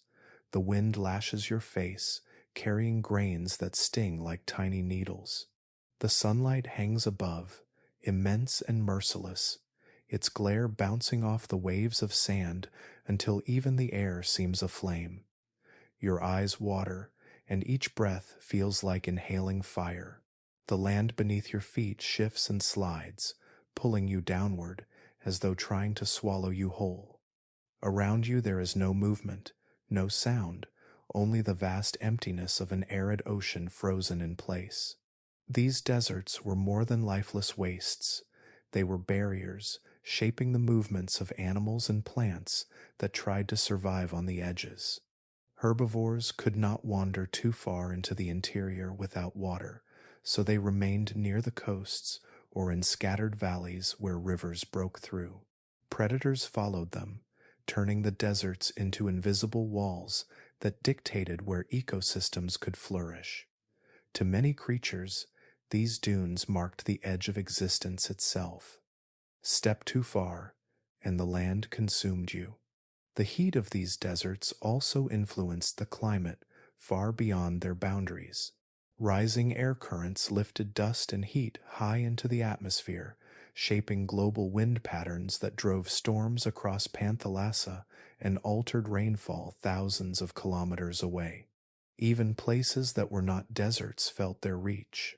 In this way, the center of Pangia, empty and burning, influenced the fate of life far beyond its barren sands.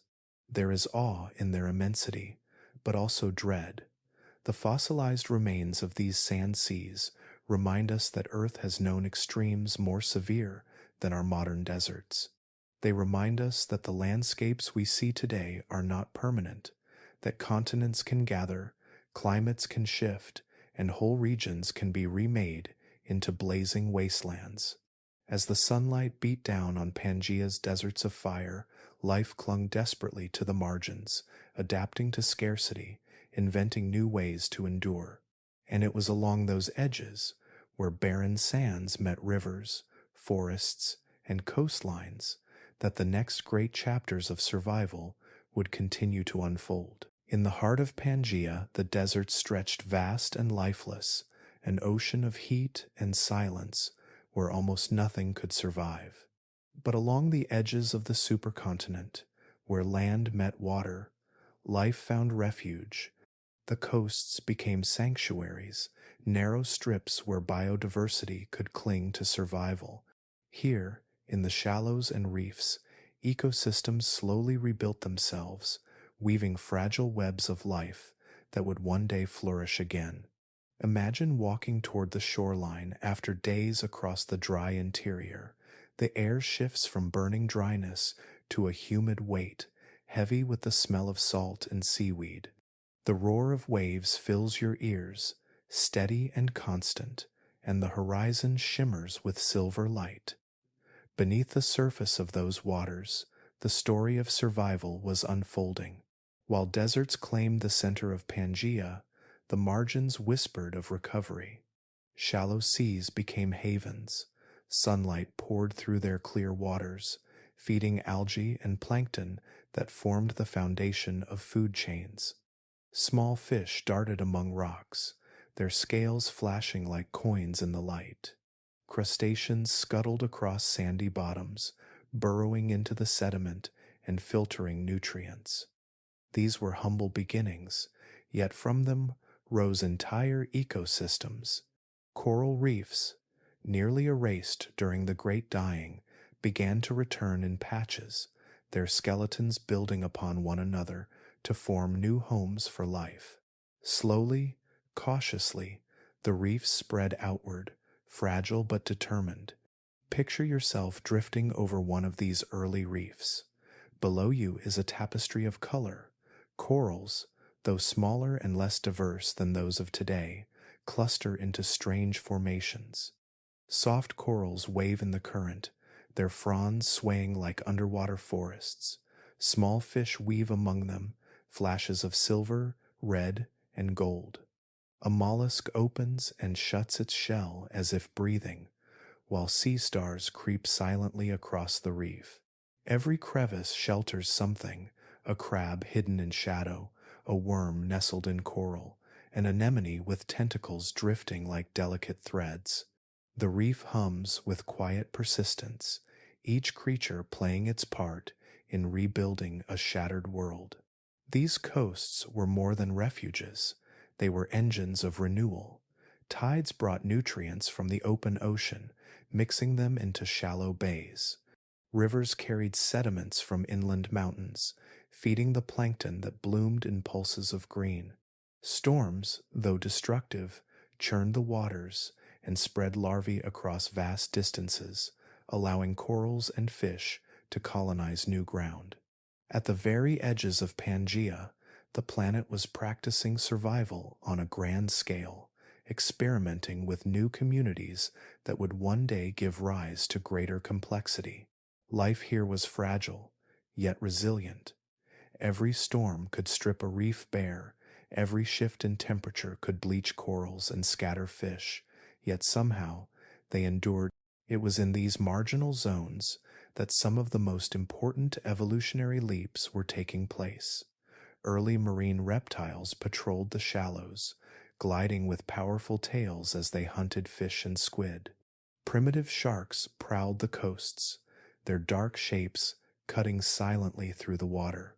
Above them, pterosaurs wheeled across the skies, their shadows flickering over the waves as they dived to snatch prey from the surface.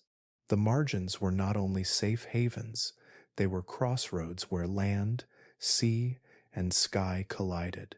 To the creatures that lived here, the boundary between land and ocean was the difference between life and death. Herbivores came to drink from rivers that spilled into the sea. Predators followed, wading in the reeds and estuaries. In tidal flats, footprints pressed into the mud tell of animals wandering the margins in search of food. These tracks, preserved for millions of years, record a simple truth.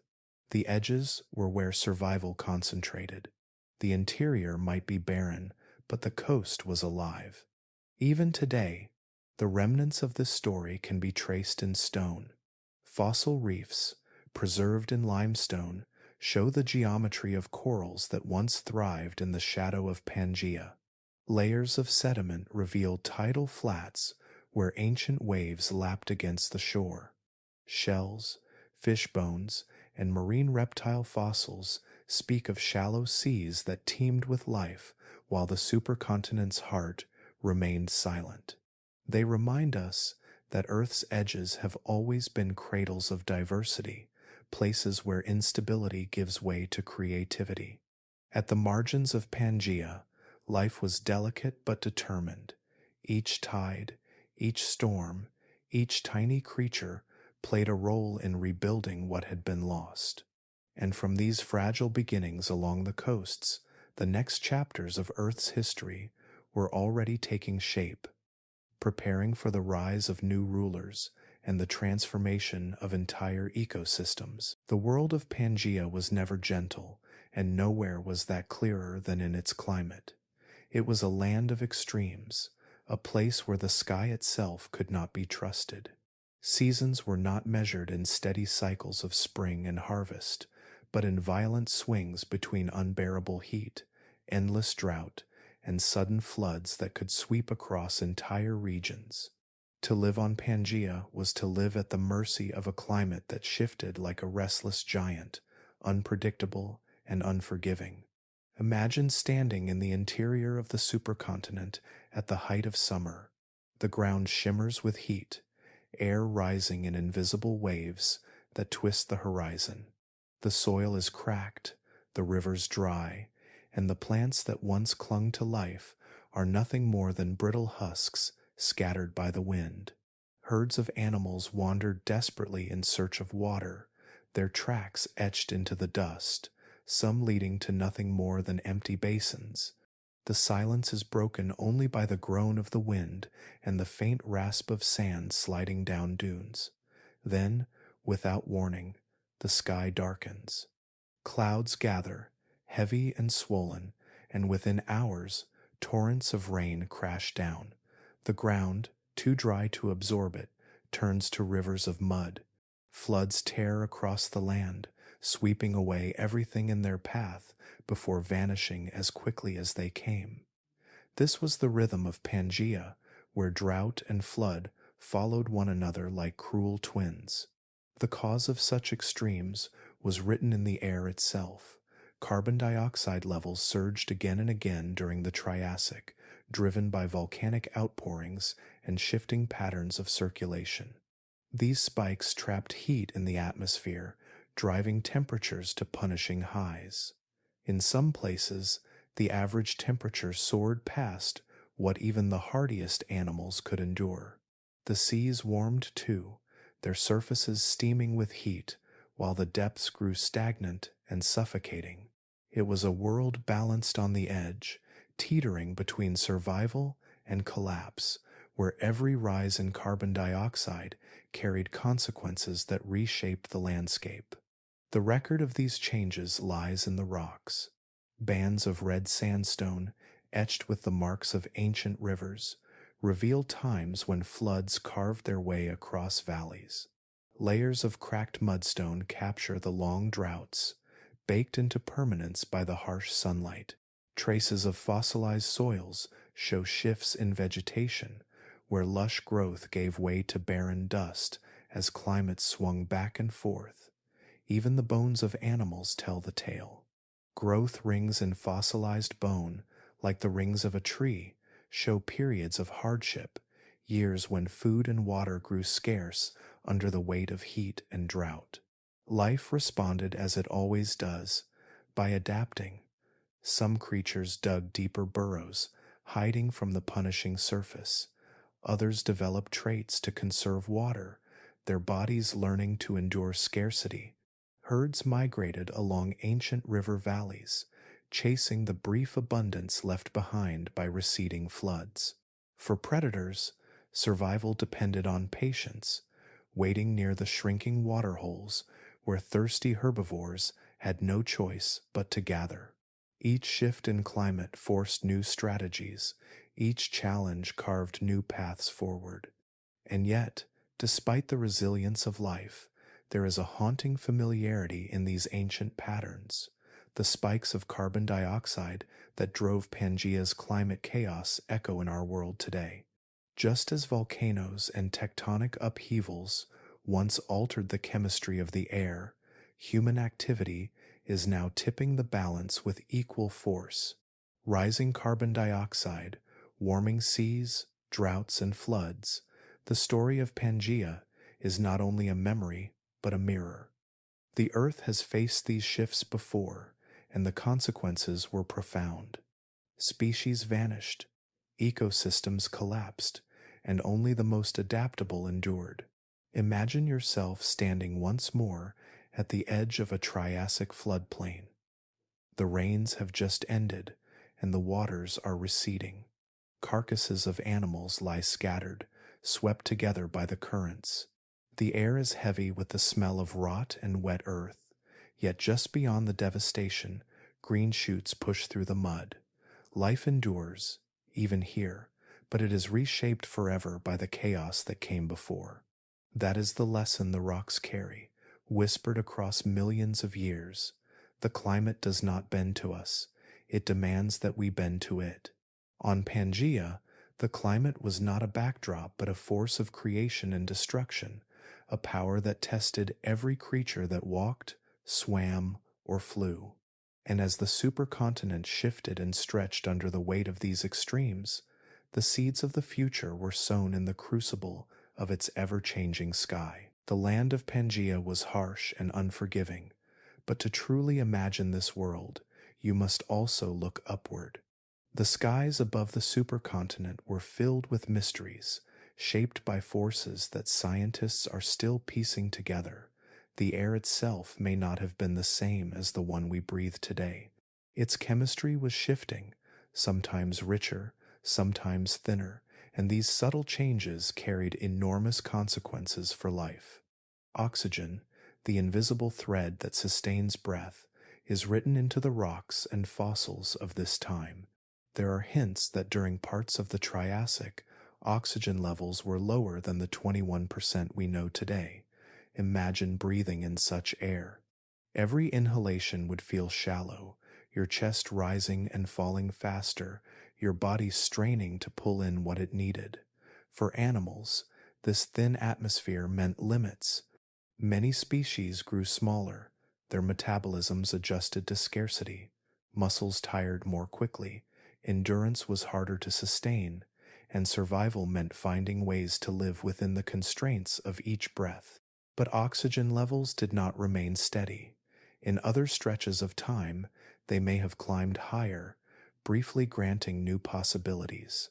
When oxygen surged, insects and other small creatures could grow larger, their bodies no longer constrained by the delicate balance between breathing and size.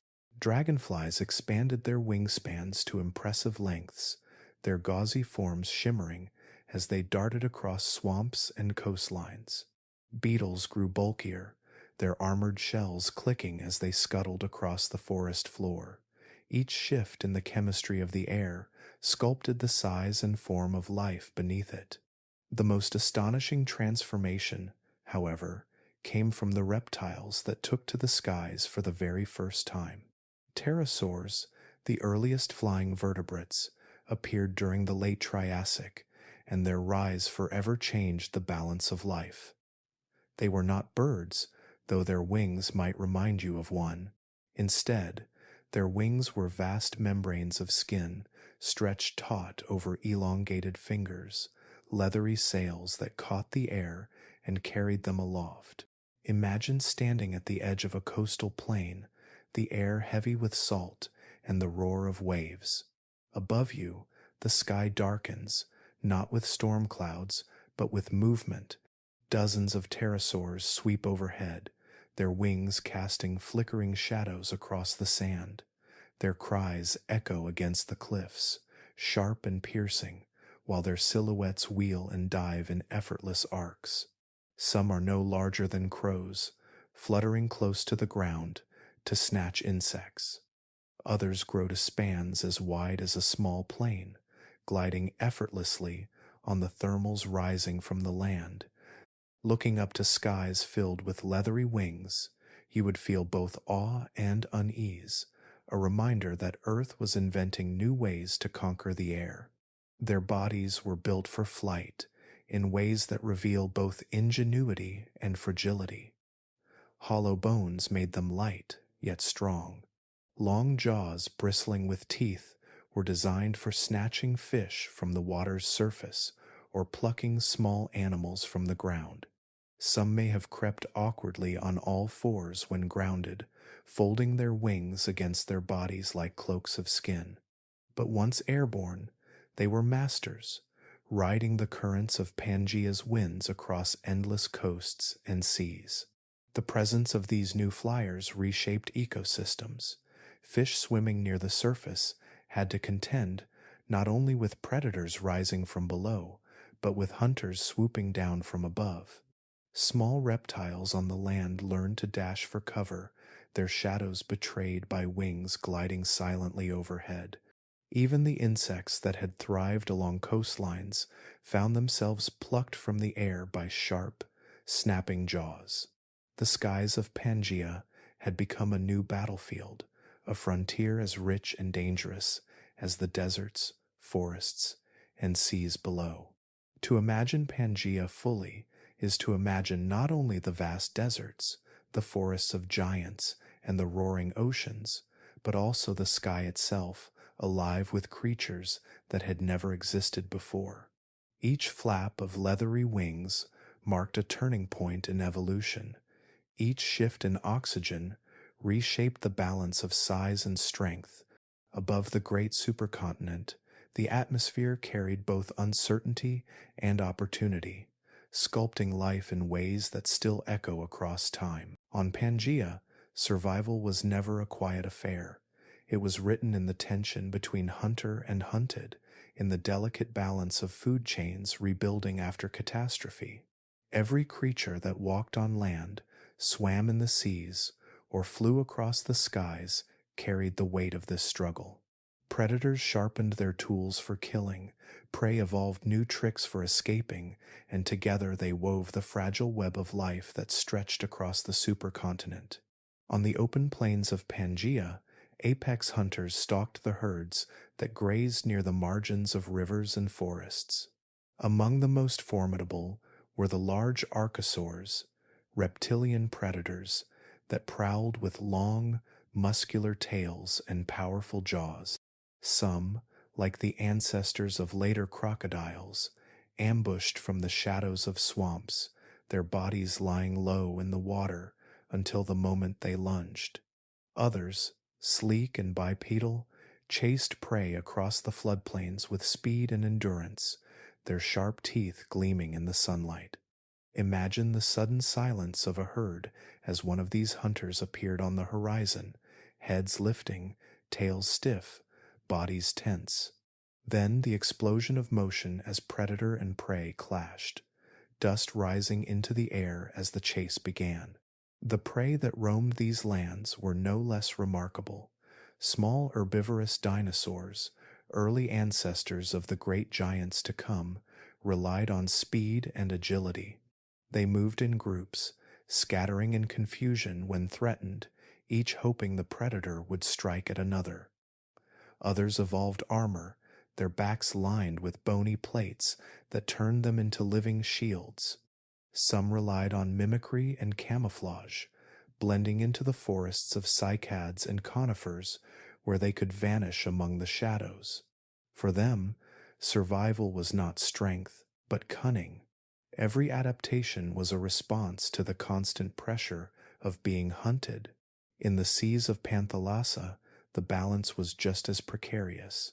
Ichthyosaurs and plesiosaurs ruled as apex hunters, chasing shoals of fish and cephalopods with terrifying efficiency.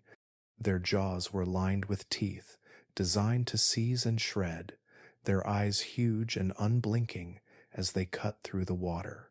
Sharks, too, prowled the oceans, ancient survivors that had endured extinction after extinction, their streamlined forms honed for ambush and speed.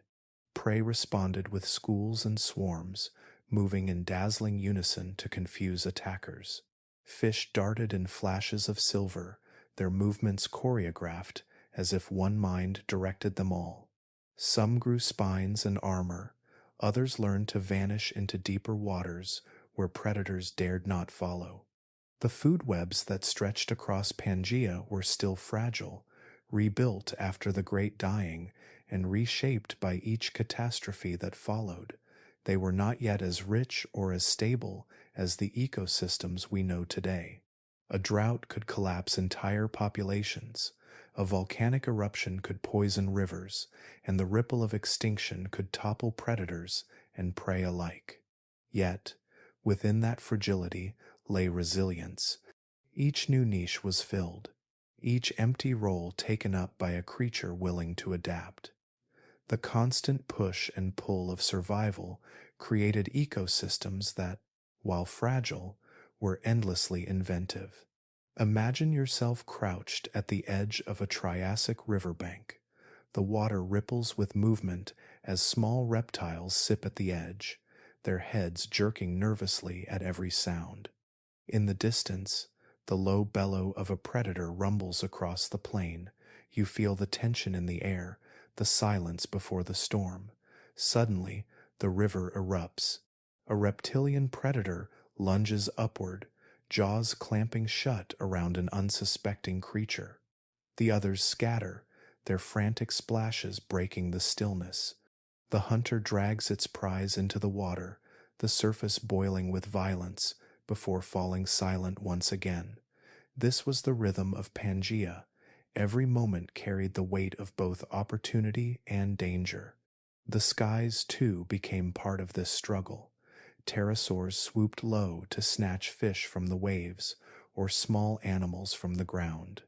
Their shadows sent ripples of fear through herds below, teaching prey to look not only to the bushes and rivers for danger, but upward as well. Predators and prey were locked in a constant dialogue, each shaping the other in ways subtle and profound. Faster legs made faster hunters, sharper teeth made stronger defenses. Every victory was temporary, every escape fragile. Survival on Pangia was a story of tension, a string pulled taut between hunger and escape. It was not cruelty but necessity, the pulse of life echoing through every ecosystem. From deserts to coasts, from forests to oceans, the balance held only because predator and prey pushed one another to evolve, to endure, and to keep the fragile web of life alive. For millions of years, Pangia had stretched unbroken, a single landmass encircled by the vastness of Panthalasa, but the earth beneath it was never at rest. Deep inside the planet, heat churned in slow currents, shifting and pressing against the crust above. Pressure built, cracks formed, and the great supercontinent that had once fused all the world together began to tear itself apart. Imagine standing on the surface as this process unfolded. At first, the change is subtle, only a tremor underfoot or a faint rumble echoing from below. Then the ground splits, narrow fissures opening like scars across the land. Smoke and steam pour upward, carrying with them the smell of sulfur and scorched stone. These were the beginnings of rift valleys, long wounds in the crust where continents strained against one another, slowly drifting in opposite directions. What once had been seamless ground was breaking into pieces. The rift valleys deepened over time, widening until they resembled vast gashes carved by invisible hands. Walls of rock collapsed inward as magma surged upward, hardening into dark ridges. The earth itself seemed to sigh, giving way inch by inch, but the consequences were enormous. As the valleys stretched wider, seawater rushed in, spilling across the torn land to form long, narrow bodies of water. With each pulse of spreading, these waters deepened. The first outlines of new oceans etched across the surface of the globe. It was here that the Atlantic Ocean was born. What began as shallow inlets filling rift valleys became deeper and wider until the sea itself claimed the land. Imagine watching the horizon shift as coastlines pulled apart. Where once a single continent stretched unbroken, now there was space, widening steadily, an ocean basin in the making. The waters surged into the wound of Pangia, salt mixing with stone, waves gnawing at fresh shores. Over millions of years, that wound grew into the Atlantic, a body of water that now spans thousands of kilometers, but which first appeared as nothing more than narrow fingers of sea creeping inland. The breakup of Pangia was not a sudden catastrophe, but a long unfolding.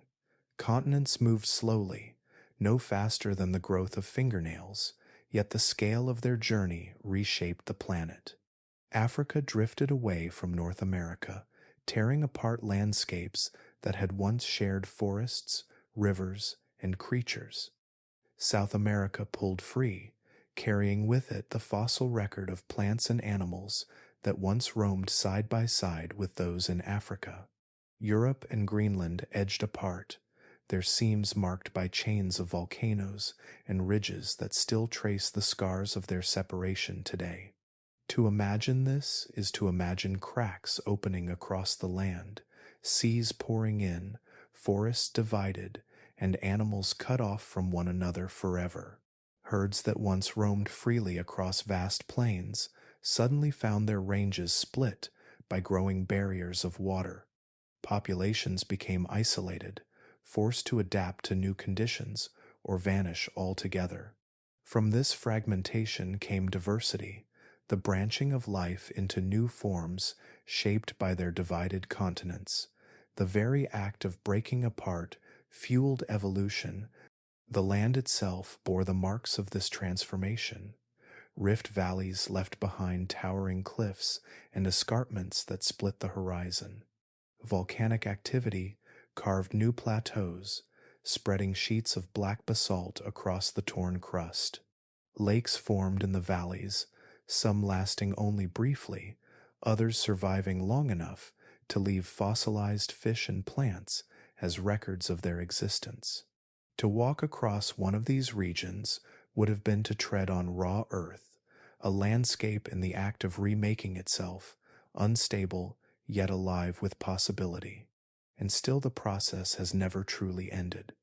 The Atlantic Ocean that first poured into the cracks of Pangaea continues to widen even today, its seafloor spreading as magma rises and hardens in an ever-growing scar.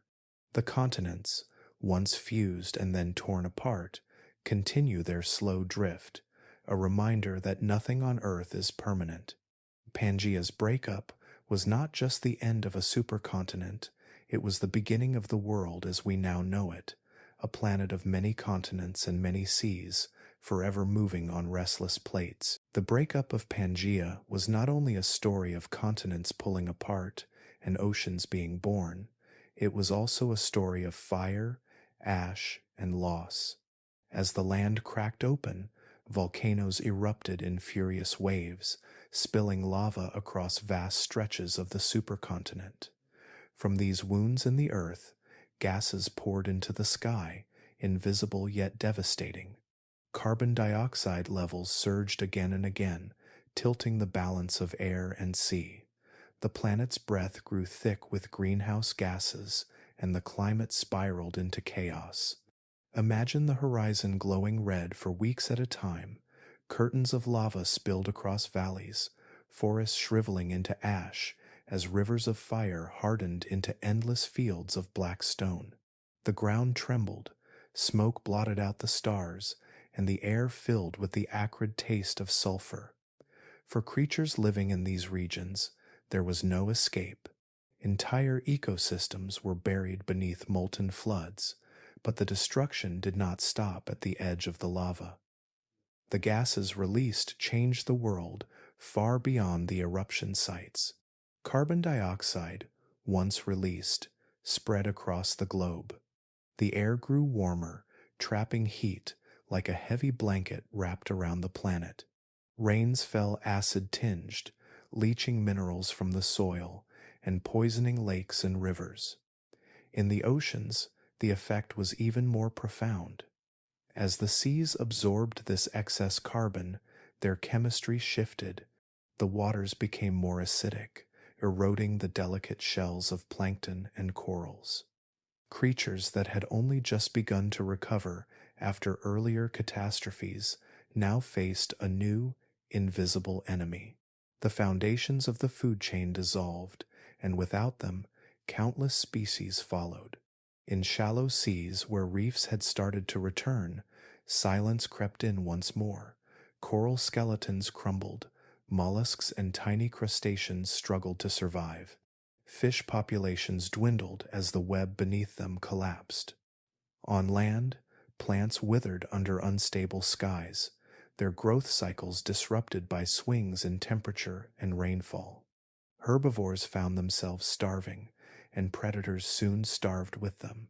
This was not a single blow, but a series of pulses, extinction waves that rolled over the planet in rhythms of fire and silence.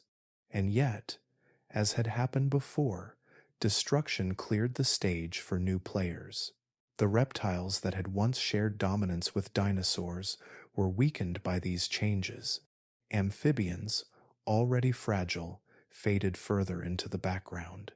Many mammal-like reptiles were pushed to the margins, their evolutionary experiments cut short.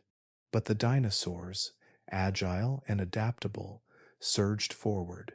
They seemed built for upheaval. Their lungs were efficient, their limbs strong, their bodies suited to both heat and scarcity. While other groups faltered, dinosaurs spread into the gaps, taking hold of the ecosystems left behind.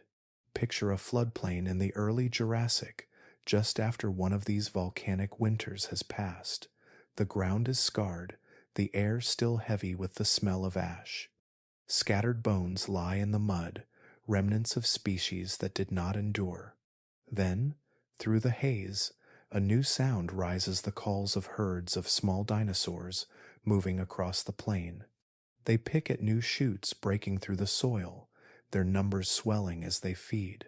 In the distance, larger predators stir, their outlines sharp against the horizon, ready to claim this reshaped world.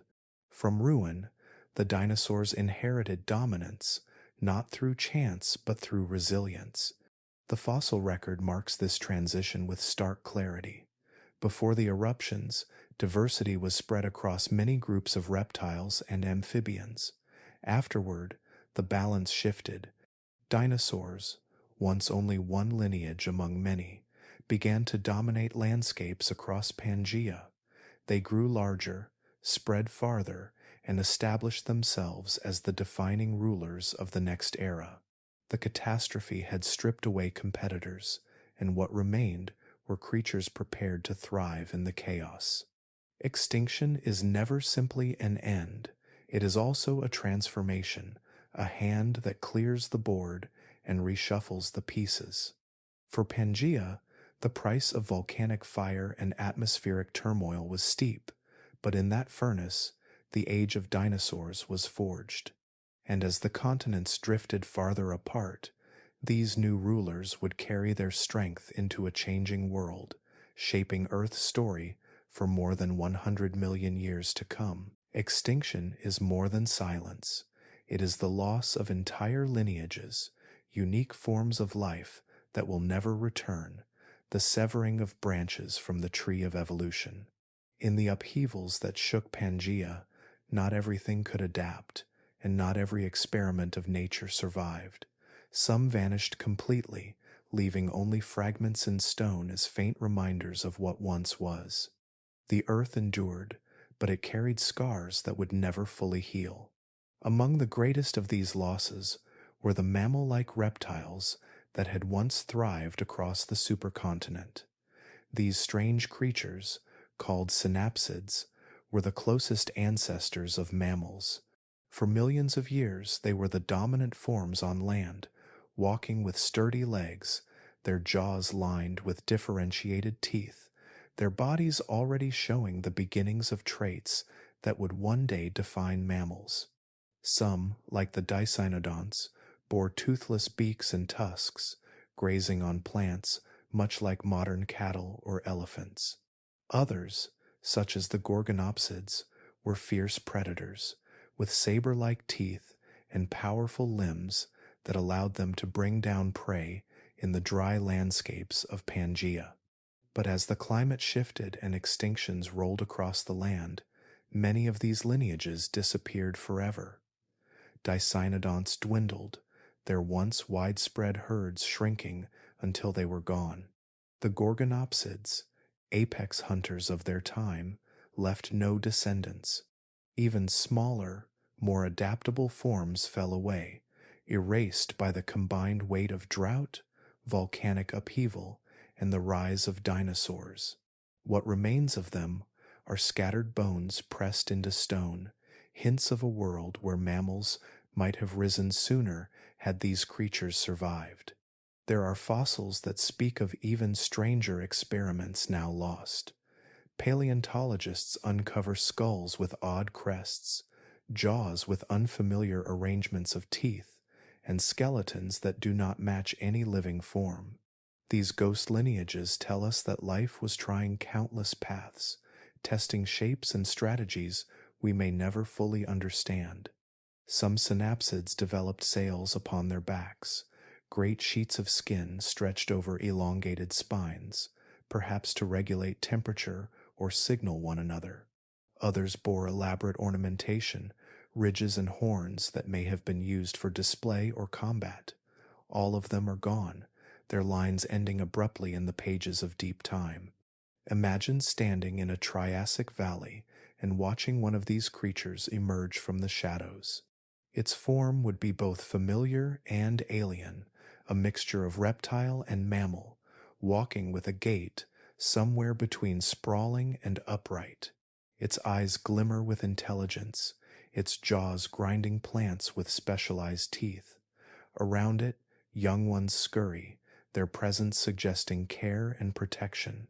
Yet, within a few million years, that lineage will vanish, its existence erased except for a scattering of fossils. To witness it, then, would be to glimpse a future that never came to pass.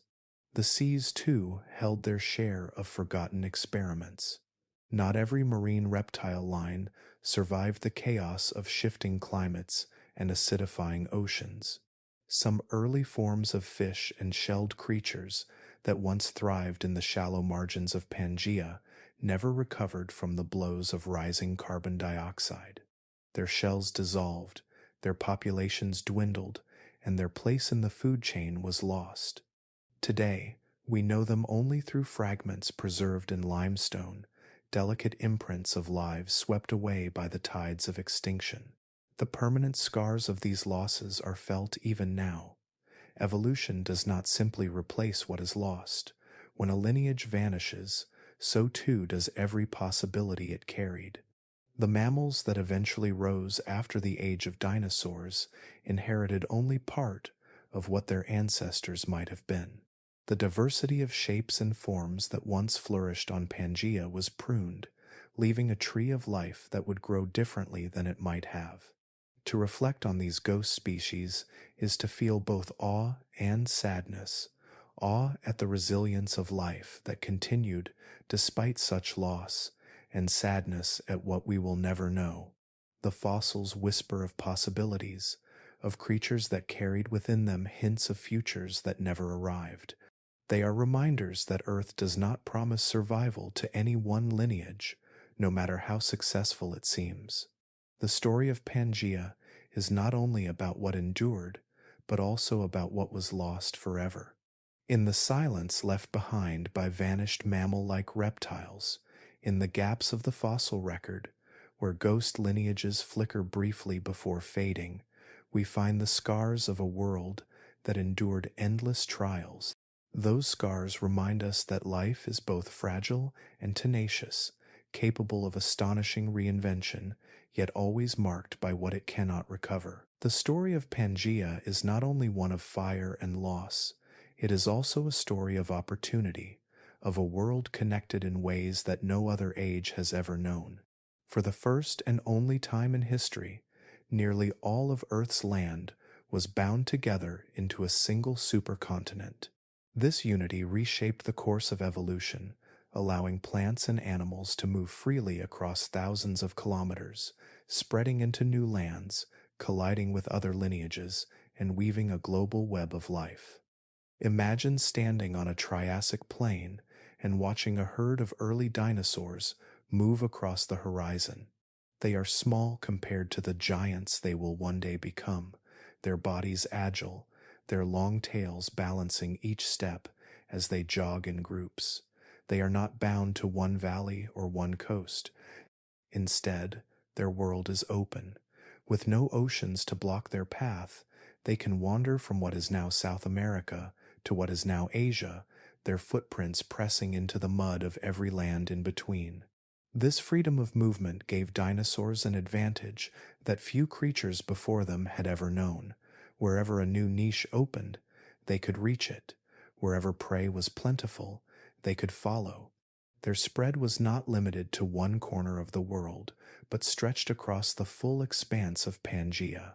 It was not only dinosaurs that benefited. Small reptiles, amphibians, and mammal ancestors also traveled far beyond the boundaries of their birthplaces. Insects and plants spread their ranges as winds carried seeds across the unified landscape. Rivers and lakes, connected to larger networks, became highways for fish and freshwater creatures. In this way, the ecosystems of Pangaea were not isolated patches, but part of a vast, continuous system. A predator in one region could meet prey from another. A plant that thrived in a fertile valley could spread its kind across entire continents. Life became global, its reach unbound by the walls of oceans. This constant movement created diversity in unexpected ways. As animals and plants mixed across such vast distances, their genes mingled too. Populations that would once have been separated by water now blended, strengthening their resilience. Each migration carried new traits, new adaptations into distant regions. Over time, this genetic mixing built a foundation for lineages that would endure upheaval after upheaval. In many ways, Pangaea's unity was both a challenge and a gift, forcing species to compete on a global scale, while also ensuring that survivors carried the strength of wide, varied ancestries. Picture an early predator stalking a floodplain. It follows herds of small herbivores southward, its range stretching across what is now Africa and into what would one day become South America. Over generations, its descendants adapt to different climates, some thriving in wetter coasts, others enduring the harsh dryness of the interior. Though separated by distance, they are still linked by lineage, part of a single story carried across Pangaea's vast expanse. This blending and scattering of traits is the quiet engine of evolution, shaping creatures in ways that only a unified world could allow. The fossil record reveals this unity with striking clarity. Identical species appear on opposite sides of modern oceans, their bones preserved in rocks, now split apart by the drift of continents. A dinosaur that once walked across the wide plains of Pangia may now be found in stone layers in both South America and Africa. Plants that grew in Triassic forests show up in fossils from India and Australia. Even insects leave their marks, delicate impressions that mirror each other across lands now separated by half a world. These clues speak of a time when migration was boundless, when life carried its diversity to every corner of a single supercontinent. This freedom, however, also carried tension. With so many creatures moving into new territories, competition intensified. Predators encountered prey they had never seen before, testing new strategies of attack and defense. Plants introduced to distant lands competed with local species for space and sunlight, reshaping entire ecosystems. The mixing of lineages was not always gentle. It was a crucible of survival, a contest fought on the largest stage the Earth had ever offered. And yet, from this contest came resilience. Dinosaurs, in particular, emerged as the great beneficiaries of Pangea's open world. Their adaptability, combined with the sheer size of the land they could roam, allowed them to spread quickly and evolve into forms that would dominate the planet for over 100 million years. From small, nimble hunters to colossal giants that shook the ground as they walked, their story was written in the freedom that Pangea provided. The unity of Pangia shaped evolution in ways that cannot be undone. The migrations, the mingling, the global spread of species all left imprints in the genetic fabric of life. Though the supercontinent would eventually fracture, sending its pieces drifting across the globe, the legacy of its unity lived on in the creatures that survived. Long after Pangea split apart, the memory of its existence remained hidden in stone.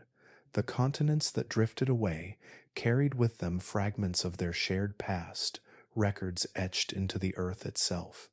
To geologists, rocks are not silent. They are storytellers, their layers and patterns preserving whispers of oceans that opened, forests that died, and mountains that rose. If you know how to read them, the land reveals the forgotten history of supercontinents. One of the most striking clues lies in the magnetism of stone.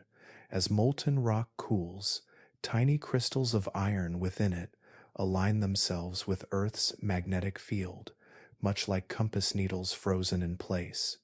Over time, as the magnetic poles shifted and continents moved, these crystals recorded their orientation, locking in the direction and strength of the planet's magnetism at the moment they cooled. Millions of years later, scientists studying basalt along ocean floors discovered long, symmetrical stripes of alternating polarity. These magnetic patterns, mirrored on either side of mid-ocean ridges, showed that new crust was constantly forming and pushing outward, carrying continents with it. It was as if the Earth itself had left a coded message, proving that the land was not fixed but forever on the move. The rocks also preserve the forests that once grew across Pangia. In swampy lowlands and lush coastal plains, vast forests of conifers, cycads, and ferns flourished. When these plants died, many were buried beneath sediments, locked away from decay. Over millions of years, pressure and heat transformed this buried plant matter into fossil fuels. Coal seams in North America, Europe, and Asia, separated today by oceans, trace back to forests that once stood side by side on the same supercontinent. Each dark band of coal is a compressed memory of trees that drank sunlight, turned it into life, and then became part of the geological archive. When we burn coal today, we are releasing the stored sunlight of Pangea's forests, the breath of plants that lived hundreds of millions of years ago. Imagine standing in a coal mine, the walls black and glittering under a dim light. Each layer of carbon is more than just fuel. It is a page in Earth's diary. Within those seams lie the ghosts of towering ferns, fallen trunks of conifers, and delicate impressions of leaves pressed flat by the weight of time. These fossils remind us that the world once pulsed with green abundance, even in an age when deserts and volcanic fire seemed to dominate. The forests of Pangia were both fragile and enduring, their memory now preserved in stone that powers our cities and lights our homes. Beyond coal, the geology of Pangia carries other signatures. Mountain ranges, like the Appalachians in North America and their counterparts in northern Africa, hold rocks of the same age, formed by the same collisions. Though oceans now divide them, the stone layers still fit together like torn fabric, a testament to the time when the continents were stitched as one. Even the sands of ancient deserts remain fossilized in cross-bedded sandstone, their ripples recording winds that blew across a supercontinent long vanished. Each of these clues is a reminder that geology is not lifeless. It is the memory keeper of Earth, holding records of climates, catastrophes, and recoveries. The stones beneath our feet are archives more enduring than parchment or ink, telling stories of worlds we never saw. In the magnetism of basalt, we find proof of drifting continents. In coal seams, we hear the rustle of forests that once stretched across Pangaea. In folded mountains, we glimpse the violence of collisions that shaped the land. To walk across the earth today is to walk across these memories. Every cliff face, every canyon wall, every coal seam and ridge is part of a story that began with Pangaea and reaches forward into our own time. The continents may have drifted apart, but the rocks remember, holding fast to the secrets of a world that once was whole. Pangaea feels monumental, as if it were the centerpiece of Earth's story, but in truth, it was only one chapter in a cycle far older and far longer than we can easily imagine. The continents have never been still. They are restless rafts of stone, drifting on the slow currents of molten rock beneath them, separating and colliding in a rhythm that is played out again and again over billions of years. To understand Pangaea is to understand that it was not the beginning, and it will not be the end. Long before Pangaea, there was Rodinia.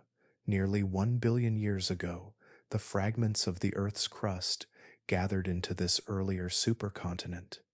Rodinia stretched across the equator, its massive bulk altering ocean currents and climate in ways that reshaped the early evolution of life. Imagine a world before plants had colonized the land, before animals had left the seas. The surface of Rodinia was barren, windswept, its mountains rising into skies that saw only microbial mats clinging to shorelines. Yet even in that silence, the seeds of the future were being sown. When Rodinia eventually broke apart, it may have sparked changes in the chemistry of the oceans that helped set the stage for complex life to emerge. Before Rodinia, there was Nuna, also called Columbia, an even older supercontinent formed nearly 1.5 billion years ago. The details of Nuna's shape are harder to piece together, its traces buried deep in the Earth's crust, but evidence shows that even then, the continents were fusing into single bodies, only to split apart again. The cycle was already in motion, the crust of the Earth rising and falling like a slow breath over spans of time far beyond human comprehension. Each time continents came together, mountain ranges rose and climates shifted. Each time they drifted apart, new oceans were born. The cycle works like this. Plates drift apart, opening vast oceans between them, then they slowly converge again, closing those same oceans and raising mountains in the collision. The process takes hundreds of millions of years, yet it is relentless. The Atlantic Ocean that continues to widen today will not do so forever. In some distant future, it too may begin to close as continents change direction, pulled together once more into a new supercontinent. The stage upon which life plays its story is never fixed. It shifts and reshapes itself in a rhythm that feels almost alive. Pangaea was simply the most recent example. Its birth scarred the earth with mountains and deserts, its reign tested life with extremes, and its breakup created the continents we now know. Yet the lesson it carries is larger. There were supercontinents before it, and there will almost certainly be supercontinents after. Geologists sometimes speak of Pangea Proxima, a possible future world where Africa collides with Europe, where the Americas drift back toward Asia, where the land once again fuses into one. Models differ, some predicting a supercontinent circling the equator, others suggesting a frozen mass gathered near the poles. The details remain uncertain, but the inevitability does not. Imagine the continents moving silently beneath your feet, not enough to notice in a lifetime, but enough to change the face of the earth in the span of hundreds of millions of years. Cities crumble, oceans vanish, new mountains rise, and one day, far beyond our horizon of time, the world may again resemble the unity of Pangea. The coastlines we know will be erased, the patterns of wind and rain transformed, and with them, life will adapt anew. Just as Pangea shaped dinosaurs, forests, and reefs, the next supercontinent will shape whatever creatures inherit the earth after us. To see the continents as static is to miss their true nature. They are dancers in a slow and ancient choreography, separating and reuniting in cycles that bind the deep history of our planet together. Rodinia, Nuna, Columbia, Pangea, and whatever comes next, all are part of this same rhythm. The supercontinent cycle reminds us that even the ground beneath us is temporary, and that Earth's greatest changes unfold not in days or centuries, but in the patient turning of deep time. The continents that shape our maps today feel fixed, as if the outlines of Africa, the Americas, Asia, and Europe are eternal. Yet they are not. They drift with a patience too slow for human eyes, a few centimeters each year, carried like rafts across the molten currents beneath the crust. Given enough time, these small movements add up to transformations on the scale of worlds.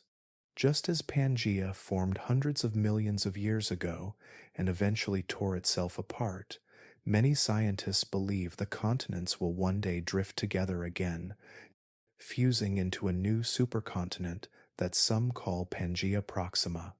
Geological models imagine several different futures. In one, the Atlantic Ocean continues to widen for tens of millions of years, then begins to close again as the continents reverse their drift. North and South America swing eastward to collide with Africa and Europe, their coastlines crushed together into mountain chains. In another model, the Pacific, already shrinking today, vanishes entirely, drawing Asia and the Americas into a collision that stitches the world together along a seam of jagged ridges.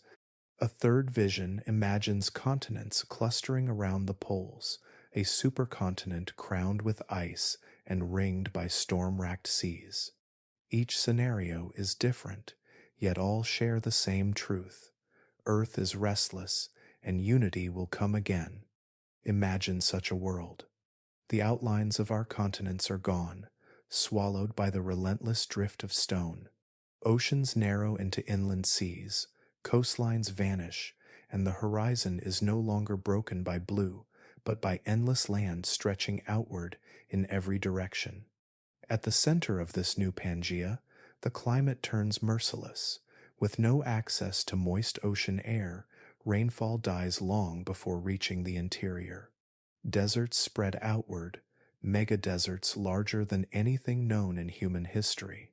An endless plain of red and gold dunes rises beneath a sunlight that burns without mercy, each grain of sand whispering the story of water lost forever. On the coasts, storms rage.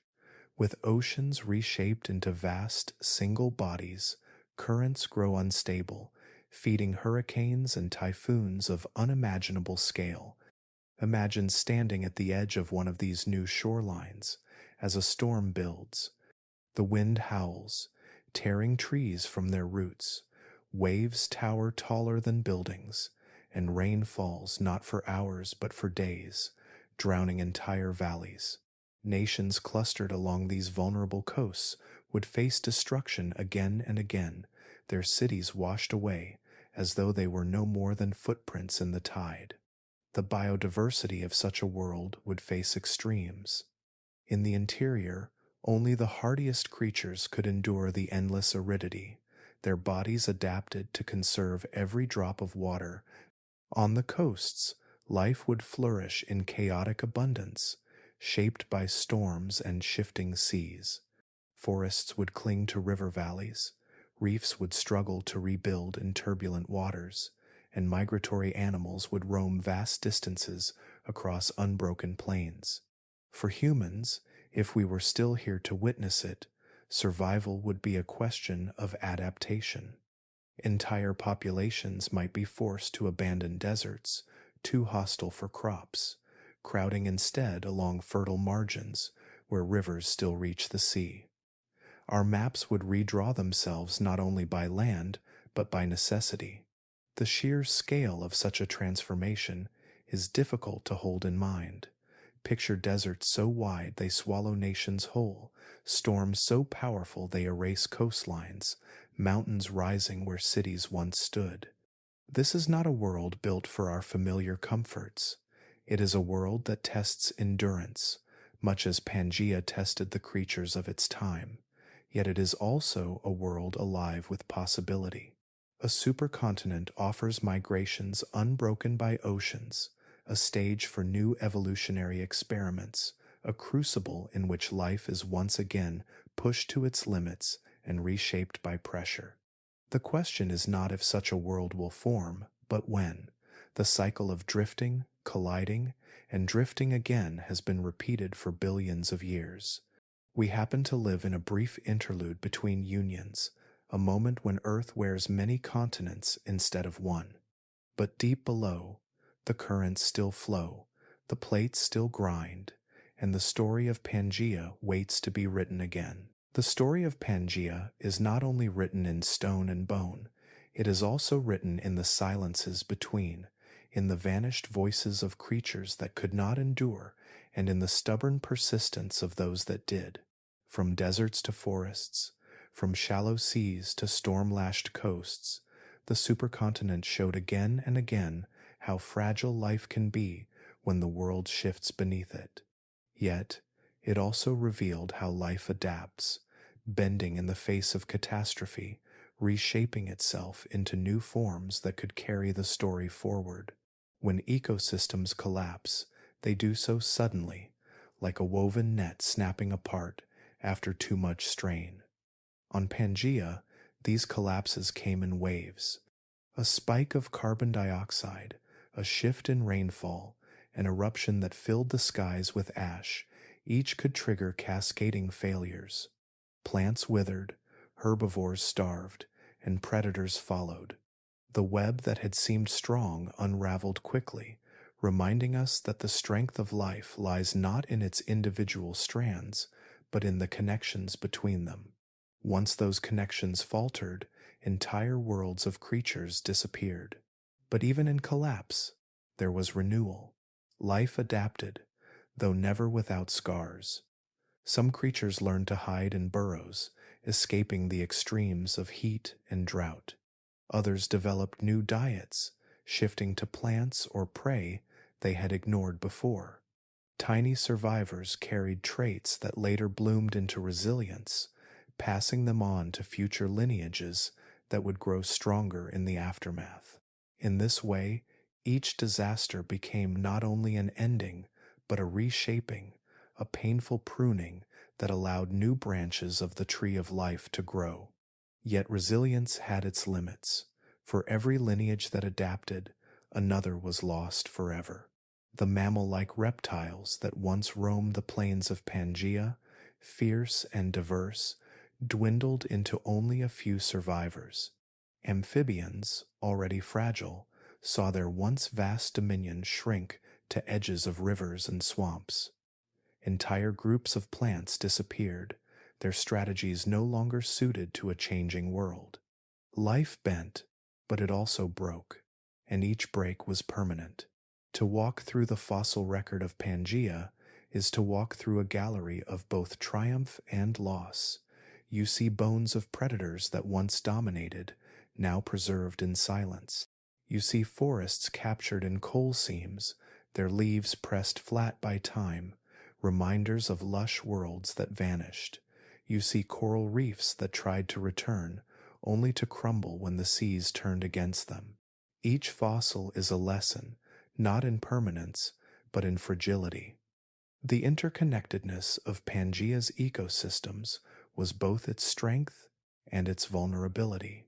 When seas warmed, it was not only marine life that suffered. The collapse of plankton rippled upward through the food chain, starving fish, reptiles, and even coastal predators. When drought struck the heart of the continent, it was not only plants that died, but the herbivores that relied on them, and the predators that relied on the herbivores in turn. Each system was tied to the next, a fragile chain stretched across the entire world. These lessons reach into our own time with uncomfortable clarity. Our modern world is also interconnected, perhaps even more so than Pangaea ever was. The loss of a reef today affects fisheries thousands of kilometers away. The decline of forests alters rainfall across entire continents. The burning of fossil fuels, themselves relics of Pangea's forests, drives changes in climate that ripple through every ecosystem on Earth. We too live in a web, and we too are vulnerable when its strands weaken. Resilience is real, but it is not infinite. Pangea teaches us that life can recover, but recovery may take millions of years, and the forms that return are never the same as those that were lost. The creatures we see today are not the ones that vanished in the Great Dying or in the chaos of volcanic winters. They are survivors, inheritors, shaped by loss as much as by persistence. That resilience comforts us, yet it also warns us. The earth can heal, but it does not guarantee that we will be part of what comes after. The lost world of Pangea stands as both cradle and grave. It birthed lineages that would rule for ages, but it also buried countless others. Its lesson is one of balance, that life thrives only when the web of connections holds, and that even the strongest systems can unravel when pushed too far. The earth is resilient, but its patience is not without end. Close your eyes and let your imagination drift forward millions of years, far beyond the span of human history. The continents as we know them are gone. The delicate outlines that shape our maps, the curve of Africa, the sweep of the Americas, the sprawl of Asia, have been erased. Instead, the world has gathered itself into one immense landmass once more. A new Pangea, alien yet strangely familiar. The first thing you notice is the silence of the oceans. Where today there are vast stretches of open sea, broken only by distant islands, the water has shrunk into one or two immense basins. The Pacific, that endless expanse, has closed. The Atlantic too has vanished, folded into the seams of the land. Now, the oceans lap at the edges of a single continent that sprawls across much of the globe. The horizon no longer curves with blue, but with land upon land, stretching outward until it blurs into haze. The interior of this new Pangea is brutal. With the seas so far away, clouds lose their strength before reaching the center. Rain dies long before it touches the ground, leaving deserts that are larger than anything our world has ever seen. Imagine standing in one of these mega deserts. The sunlight beats down with merciless intensity, the air shimmering with heat, red dunes roll endlessly, an ocean of sand that swallows entire horizons. Not a river, not a tree, not even the faintest trace of shade breaks the monotony. The silence is heavy, broken only by the hiss of wind carrying grains of dust that sting your skin. It is a place where survival seems impossible, yet somewhere, deep beneath the sand, life waits, stubborn as ever. At the edges, the story is different. Along the coastlines, storms rise with terrifying power. The ocean currents of this world are unstable, churning and shifting as they circle a planet bound by one massive shore. Hurricanes swell to monstrous size, their winds shrieking like living things, their waves tall enough to erase entire landscapes. Imagine a city clinging to such a coast, its buildings swept away again and again, rebuilt only to fall once more. The ocean is both a giver of life and a destroyer, its moods amplified by the shape of this fused world. Between desert and storm lie forests and plains, strange and unfamiliar, yet carrying echoes of what came before. Towering conifers may return, their trunks rising like pillars toward a sky choked with clouds. Grasses may spread in endless sheets across the lowlands, feeding herds of animals that roam unbroken across thousands of kilometers. Predators follow, adapted to this vast stage, their forms honed by millions of years of competition. Perhaps new lineages emerge, descendants of creatures that survive our age, reshaped by the crucible of this new world. They may look alien to us, but to them, the new Pangia will feel like home. The mountains, too, are monumental, raised where continents collided with unimaginable force. Chains of peaks stretch across the horizon, jagged and snow-capped, born from the grinding of plates that once lay oceans apart. Rivers pour down their sides, carving canyons into the land, carrying nutrients to the plains below. To walk among them would be to walk across scars of creation, reminders that even in union, the earth reshapes itself with violence. In this world, the balance of life is once again tested. Diversity thrives along the margins, but the center remains barren. Populations migrate endlessly, pushed by cycles of drought and flood, storm and calm. Species rise, flourish, and vanish, their stories written in bone and stone, just as they were during the first Pangea. Evolution continues its ceaseless work, guided by the harshness of this strange, unified world. Stand back and look at this imagined Earth. It is beautiful and terrifying all at once, a planet both simplified and magnified, where the land is one, but the challenges are many. For us, it is almost unthinkable. For life, it is only another chapter.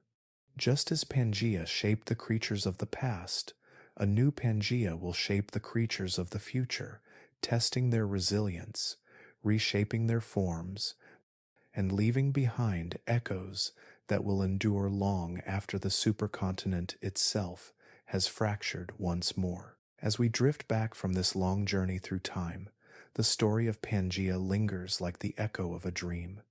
It was a world that both gave and took away, a land where creation and destruction walked hand in hand.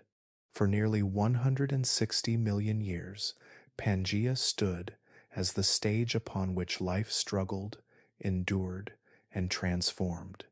It was both cradle and grave, a place where new lineages were born and others disappeared forever, leaving only whispers pressed into stone.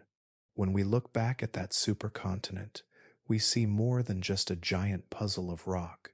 We see deserts larger than nations, storms that raged without end, forests of alien trees, and oceans filled with predators unlike any the world has seen since. We see ecosystems collapsing, then reshaping themselves, adapting in ways that remind us of the resilience buried deep in life's fabric. Yet, we also see fragility. We see how quickly connections can snap, how one change in climate or chemistry can unravel entire food webs. The story of Pangia is not only about survival, but also about loss, and about the scars that still shape life even now. It is strange to think that everything we know today, every forest, every ocean, every continent that feels so permanent, is only the latest chapter in an Earth that never stops changing. Long before our time, there was Pangea. Long before Pangia, there was Rodinia, Nuna, and Columbia. And long after us, the plates will continue to move, the continents will collide once more, and perhaps a new supercontinent will rise. Earth carries these memories in its stones, and though we may forget, the planet does not. The mountains, the fossils, the coal seams, and the magnetic stripes across the ocean floor are its diary, written in layers of fire and water, silence and time. As we reflect, one thought lingers like a soft refrain. Earth remembers everything, even the worlds we forget. The bones of vanished creatures, the scars of great extinctions, the traces of forests long turned to coal, all are reminders that the ground beneath us is alive with memory. We walk on the ghosts of forgotten worlds every single day. So now I leave you with a question, one only you can answer. Would you want to live on Pangaea? Could humans have survived its vast deserts, its endless storms, its oceans ruled by monsters with teeth like daggers? Would we have adapted as other creatures did, or would we have been swept aside, just another ghost etched into the rocks? It is humbling to wonder, and perhaps that is the gift of stories like this. They remind us not only of what was, but of how fragile and precious our moment is. We live in a sliver of time, and yet that sliver is enough to imagine, to dream, and to explore. If you have found yourself drifting peacefully through this journey, if these forgotten worlds have stirred both awe and wonder in you, I invite you to join me again. Give this video a gentle like, tap subscribe, and let curiosity carry you back here whenever you long for calm and mystery woven together. Each gesture helps other dreamers, other curious minds, find their way into this quiet little corner of science and story. And if you would be so kind, share with me in the comments, where are you listening from tonight, and do you think you could have survived on Pangaea? I always find such joy in seeing how far these sleepy explorations travel across oceans and continents, stitching us together in ways that echo the unity of the earth itself. So now, take one last deep breath, let your eyes grow heavy, your shoulders soften, and as you drift toward rest, carry with you the reminder that our planet is vast, mysterious, and full of stories written in stone. There is always more to discover, always more to imagine, and together we'll keep exploring those mysteries, softly, one yawn at a time.